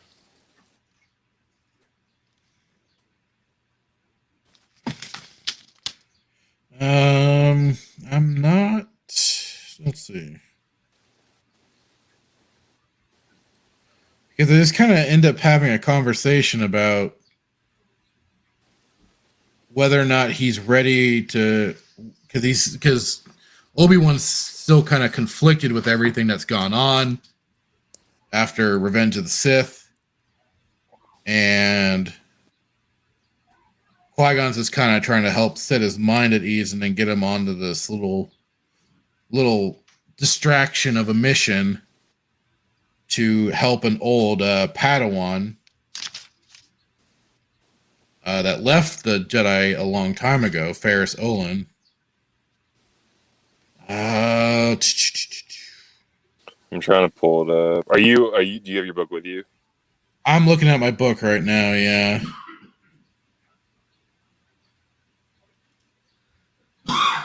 Because he's...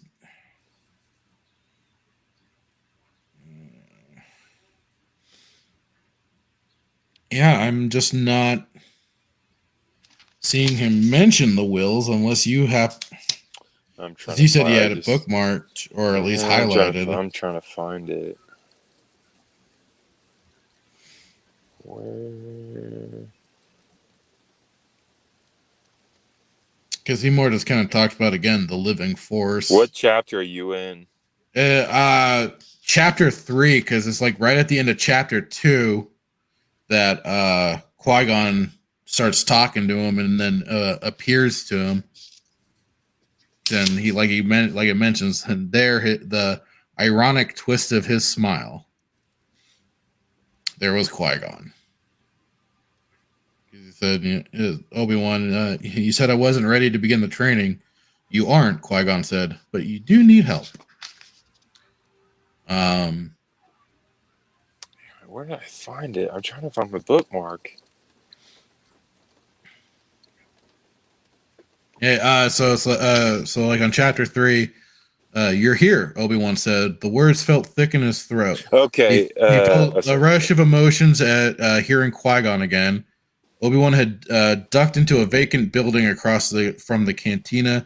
Derelict shelter had no roof, so the stars shone clear above. I have always been here, Qui-Gon said. Being ready is your choice, my Padawan. Yeah, I found it here. So okay. It says, and now it was Qui-Gon who was withholding the knowledge he learned from the ancient order of the Wills, a training that could bring Obi-Wan some measure of peace. He could learn to be one with the Force, but retain his consciousness. What page is that on? 9 is page 9, so it's within chapter 1. It says you are not ready for the training, but I am, Master. I have nothing else. Now this is why my Padawan, you are not ready. Then it goes down and it was hard not to feel impatient, even anger against Qui-Gon. Obi-Wan struggled with this emotion daily. It was his master who had charged him to take Anakin on as an apprentice, and now it was Qui-Gon who was withholding the knowledge he'd learned from the Ancient Order of the Wills. Oh, okay. I'm just still not. Because for me, mine is page 9. So yours. Yeah, because for me, page 9 is him trying to find out about travel restrictions, getting So chapter 1. So look at like 5 pages after chapter 1 starts. So it might be like page 5 for you, because I have it on ebook. Yeah, I have the physical copy. So maybe try. Okay. Master Church. Okay, yeah, Ancient Order of the Wills. Yeah, okay, it's there. So, I mean, yeah, you just have to figure out what's canon, what's not canon. Well, I mean, that's them. That was them weaving everything together and adapting with the Clone Wars. Because I think the whole Ancient Wills stuff came from the Clone Wars, didn't it? Yeah. So, yeah, that was them keeping... Because even in the Kenobi book, they mention... the Wills. Not the Wills, but the woman that was in charge of Mandalore originally, that he was in love with. Gotcha. Yeah, so he name drops her. So, and another character that was part of Legends pre-Clone Wars stuff. So, Davia, so you're saying that he has not learned that. So the reason why he in the Clone Wars, Qui-Gon only he's saying voice. He's saying it's only a voice. He has not been able to maintain. He has not learned the physical part yet. Yeah. Okay. Well, how? Which doesn't necessarily mean he can't. It just means he hasn't yet. He hasn't been able to. Yeah. So the time gap between the Clone Wars and then this book was obviously. How many years would that be? Or that could be their explanation why you don't see him at the end of Return of the Jedi, is that he never obtained the physical looking form. Right. Even though in this book he clearly sees him. Right. So. Interesting. No, that was the thing. The EU was always kind of fleshing extra things out here or there. I really do like Open Airlock Policy. His whole videos. Well, I don't know if he does multiple videos. The Expanded Universe. Are you Expanded University? Yeah, the Expanded University. Yeah. I watched the one. I listened to the one of him and Ryan Cannell talking about the Vector Prime or whatever. Yeah, Vector Prime and the. I don't think that was Legacy of the Force. I forgot what was that whole. Series. It was was supposed to be like 24 books or something like that. Yeah. And that was like, I heard that. I'm like, oh my god, I can't get all of those. I do like Open Airlock because he was excited though. He's like, some people were like, oh my god, it's 19 books, I can't. But he's excited because it was how did he put it? It was engaging. Yeah, it kept you wanting more. So well, and I think it was also, I think he was kind of saying it was one that he hadn't either reread in a while or hadn't gone through yet. Yeah. So he was excited to get through and read experience a whole new storyline of the Star Wars universe. He said Ryan ended up starting on book 3 or something. Yeah, he said he started out in a weird, awkward spot. Yeah. And kind of had to play catch up afterwards. Yeah, that was his Expanded University. New Jedi Order. That's what that series was called, was the New Jedi Order. I don't know. I was all about reading it until I started 19. I'm like, oh man, and they're hard to find. I was able to find the hardcover of Vector, the first one, but it's I've only got 18 more. That he responded on Twitter with just be glad that it wasn't 20 plus more. Yeah. I was like, oh man, but. And it's funny too, because I on last night's Friday Night Tights, Ryan Cannell was talking again about how with Vector Prime, the author of it pissed off a lot of people. Really? Yeah. Well, that's where spoilers if you don't want to hear it, but I mean that's where they killed Chewie. Was this the one where they dropped a planet on him and Han, or was that there was a planet basically being pulled in from a gravity well generator thing, and was author R.A. Salvatore. Yeah, yes.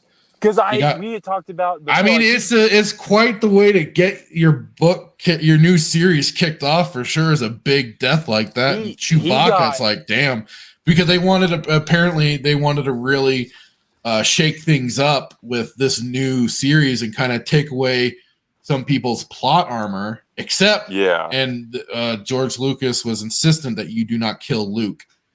And he kind of wanted them to get rid of Anakin Solo, and because he believed there would be too much confusion, because at the same time he was filming and doing the prequel trilogy. Yeah. So he was adamant on the whole. Okay, yeah, you gotta if you're gonna kill, because they wanted to kill Luke. They wanted to kill off Luke. And Anakin was basically going to be the new star, essentially. Yeah. So, but unfortunately, I would have actually I wouldn't want Luke to necessarily die. I would have certainly have liked to have seen kind of this idea of at least my perception of like this idea of the redemption of Anakin in a sense, in a metaphorical sense. Yeah, that Anakin Solo kind of takes that name, becomes this great Jedi, and is maybe kind of next in line to take over for his uncle Luke.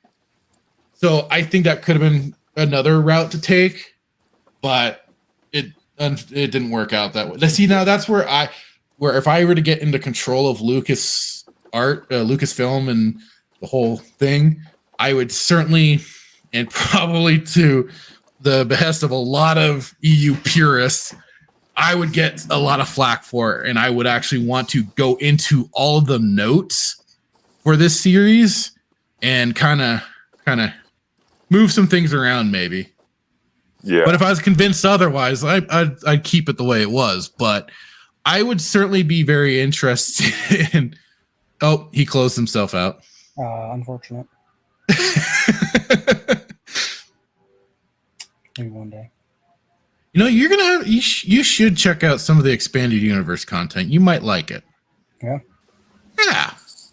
At least, even if anything, the audiobooks. The audiobooks are great because they're basically like getting an episode, a movie, or a whole series of a TV show. You just don't get to actually see it, but you listen to it because they use the music, they use the sound effects and stuff like that. So I definitely recommend them.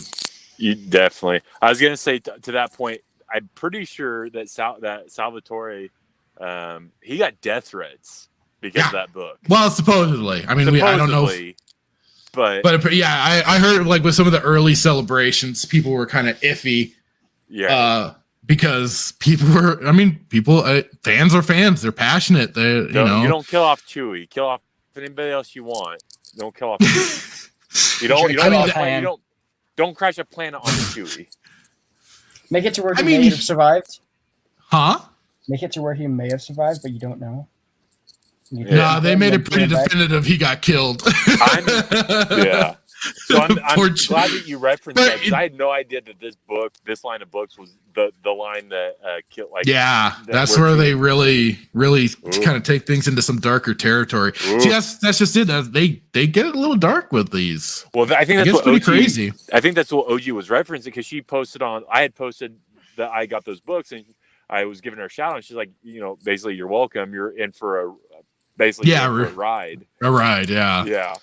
When I had started, I had started re-listening to Vector Prime, but the problem is that it's an abridged audiobook, and you could really tell it got chopped for the story. Like sometimes they do it pretty well, and it's very smooth transitions into other scenes and stuff like that. But it was just real choppy. This felt very, very jilted and like very jarring. Of suddenly they were in one place, and the next thing, they're in a completely different situation. I'm like, whoa, how did we get from there to here? What the hell went on? So I unfortunately dropped it, and at some point I'm just gonna have to look for the books and start reading proper. Yeah. But I need to first finish the the last of the Jedi books How first. What book are you on? If you're not done, I can't say much. I'm already on the second one, but I'm on the second one. Now I'm reading Kenobi, so it's like I gotta try to. Yeah, I don't want to. You're as bad as I am. I don't want to read too many books, but no, I'm trying to read Kenobi to, obviously prepare for next month, or I guess, this month in a couple. Yeah, 1 month, in exactly 1 month. Yeah, 1 month. Is it so to 27th, right? Is what we said. Yeah. Mm-hmm. Yep. So, but a little less than a month, I guess. Yeah. Probably there's just so many books. Like there's so many books I want to read, and I blame Open Airlock. I blame OG Star Wars. I blame me. Raging, you. Like there's Last of the Jedi. There's the Fate of the Jedi. There's Vector Prime. I think did he read all 19? I think he was still getting. I think he knew a lot of it. But he read all of it. I think he read up on it. He did some research on it and kind of read up on the events and everything. Yeah. I'll have to maybe re-listen to that podcast of his that he did. Yeah. But it sounded like he still needed to read through the books proper too. Yeah. But Ryan Cannell, he had read through them, and he's read all of them. He said it had been a while, but he still was rattling stuff off like no problem at all. So then, based off that, then they're probably pretty solid. Then, if you can remember. Oh yeah, and I was listening to the audiobook, and I was like, oh my god, because even though, like I said, it was kind of, you could tell how chopped it was. It was definitely like quite the event of that when it got to the point of Chewie bravely sacrificing himself to save Anakin, and then just the kind of into the second book, the fallout that kind of goes on between Han and Anakin and stuff. And it's pretty real. Yeah. So it definitely was quite then the dynamics that went on for that. And like they talked about, Anakin goes into a great deal of self-doubt because of what happened at that time. Yeah. So that'll be our next line of books. Maybe, I don't know. That'd be a challenge. 19. Oof. It's a daunting task for sure. Yeah. But if they're as good as he says, then maybe they'll go pretty quick. Because The Last of the Jedi, I get they're obviously shorter books, but yeah, I flew through the first one within like a week, if that. I know if I just focus on a good day or so, I could probably get through the books, no problem. Yeah. I just had to actually commit myself to doing it. Well, that's all. Easier on you because like you ordered all of them. I just gotta freaking download them or find them. So. Hey, I was like, you know what? I want to find these books, read them, and be kind of ready for when the Obi-Wan Kenobi show drops and kind of do a compare. There's a new comic coming out with Obi-Wan. I'm excited for. Oh, is there for Obi? Oh, yeah. I remember hearing about the one for Luke. There's one. He's stuck. There's a sandstorm on Tatooine, and he's just going through his life. It sounds cool. I was gonna say you might need a little more than that to get me interested, but it comes out May 4th, so the first issue does. So I'll let you know then. A bunch of stuff dropping on May 4th. Okay. Oh yeah. Sounds like a lot. All right. Where so we with at? that, 3 hours. Yeah. We did it again. So next Saturday, you guys say there's the free comic day going on. Yeah. What you said, 6 p.m. That's how long I'm going to be there, so I might not make it onto the podcast. That's an all day. It's an all day thing, but we'll figure it out. I think we probably still do the show. We just do it from here or whatever. I don't know how that would work. Yeah, we could figure something out. So we might be going we might start a little later, or we might still start on time, but just play it by ear. Yeah, we'll play it by ear, and because I might check that out with you guys on Saturday. after Do it. work. Do it. Otherwise, I know I'm going to be trying to. I feel like I keep saying this every week now, but I am going to be trying to kick my ass to do some more of the Jedi Outcast playthroughs that I've been doing. I watched the second one. Yeah, and I dropped the third part, and I gotta still edit another half of that video because it was 2 hours that I did of the stream. Yeah, now I did. I'm gonna do like part 3, and then I'm gonna do like a part 3.5 for the last half of what I played through. So, and then like it was kind of funny because like on the second part I had no game audio. I saw that. I was like, what's he doing? There's no game audio. Yeah, the third part, you could have told me. The third part, I overcompensated and I blew out the game audio, so I'm gonna have to retool some of my streaming stuff. Yeah, Fractured had a couple choice words during the when you're doing it live. So hopefully next time, and I'm gonna be trying to do it like at least maybe like around 5 o'clock, run for about an hour during the week. So even if you guys, I'll try and like have the Discord open if you want to drop into the chat there. Yeah. And then for anybody else, you're more than welcome for the Twitch chat, because that's where I'll be streaming it on, is on the Fractured Filter Twitch channel. Yeah. So, and I'll be trying to get that third part 0.5 edited and dropped sooner rather than later, so then I can be happy and be done with that, and then start some other streams to get those edited and put up. Otherwise, that's what I've got planned. How about you, Hitman? You got anything? Yeah. Well, I gotta find. I'm still trying to get all the parts I need to. When we talked about actually streaming, so I got everything set up. I just gotta get the part, and I don't want to go to the local store because they're a bunch of shysters and they mark everything up 400%. So once I get that, then I can start streaming. But yeah, I got Jedi Outcast, all that good stuff. Cool beans. Daviaso? My first video in a while should be out within the week. Nice. No specific date? Nope. Just after Wednesday or sometime after Wednesday. All right, cool. Sounds good. All right. Well, with that, I'll say adios, everybody. Good night. Adios. You're not going to play us out? You're not going to do anything special? Nothing? I've got nothing this time. What can I say? All right. Next time I'll try. I'll do better. Fine. You don't have a video for us? No I'm video? sorry. I got nothing. Wait. Unedited? What? Wait. I got a video. I got a video for you. Hold on. Just wait. You'll enjoy it. Okay. Where is it? Is it my watch later? Yeah, please be in my watch later, please. Longest outro we're gonna probably have. Yes. Oh, it is in my intro. Yes. All right. Where is this? Hold on. The longest minute ever. Wow. Not everybody's ever going for a legit minute. That's why I always say I'll take a moment, because I feel a moment's more flexible. Just go to that video, please. Thing. Minute 15 seconds. There we go. All right. Hold on. Oh, knock it off. We gotta find the share button. Where's the share button? Oh wait, there it is. Copy video URL. All right. Hold on. Give it a minute. There we go. We're at play that video. It's only 4 seconds long. Okay.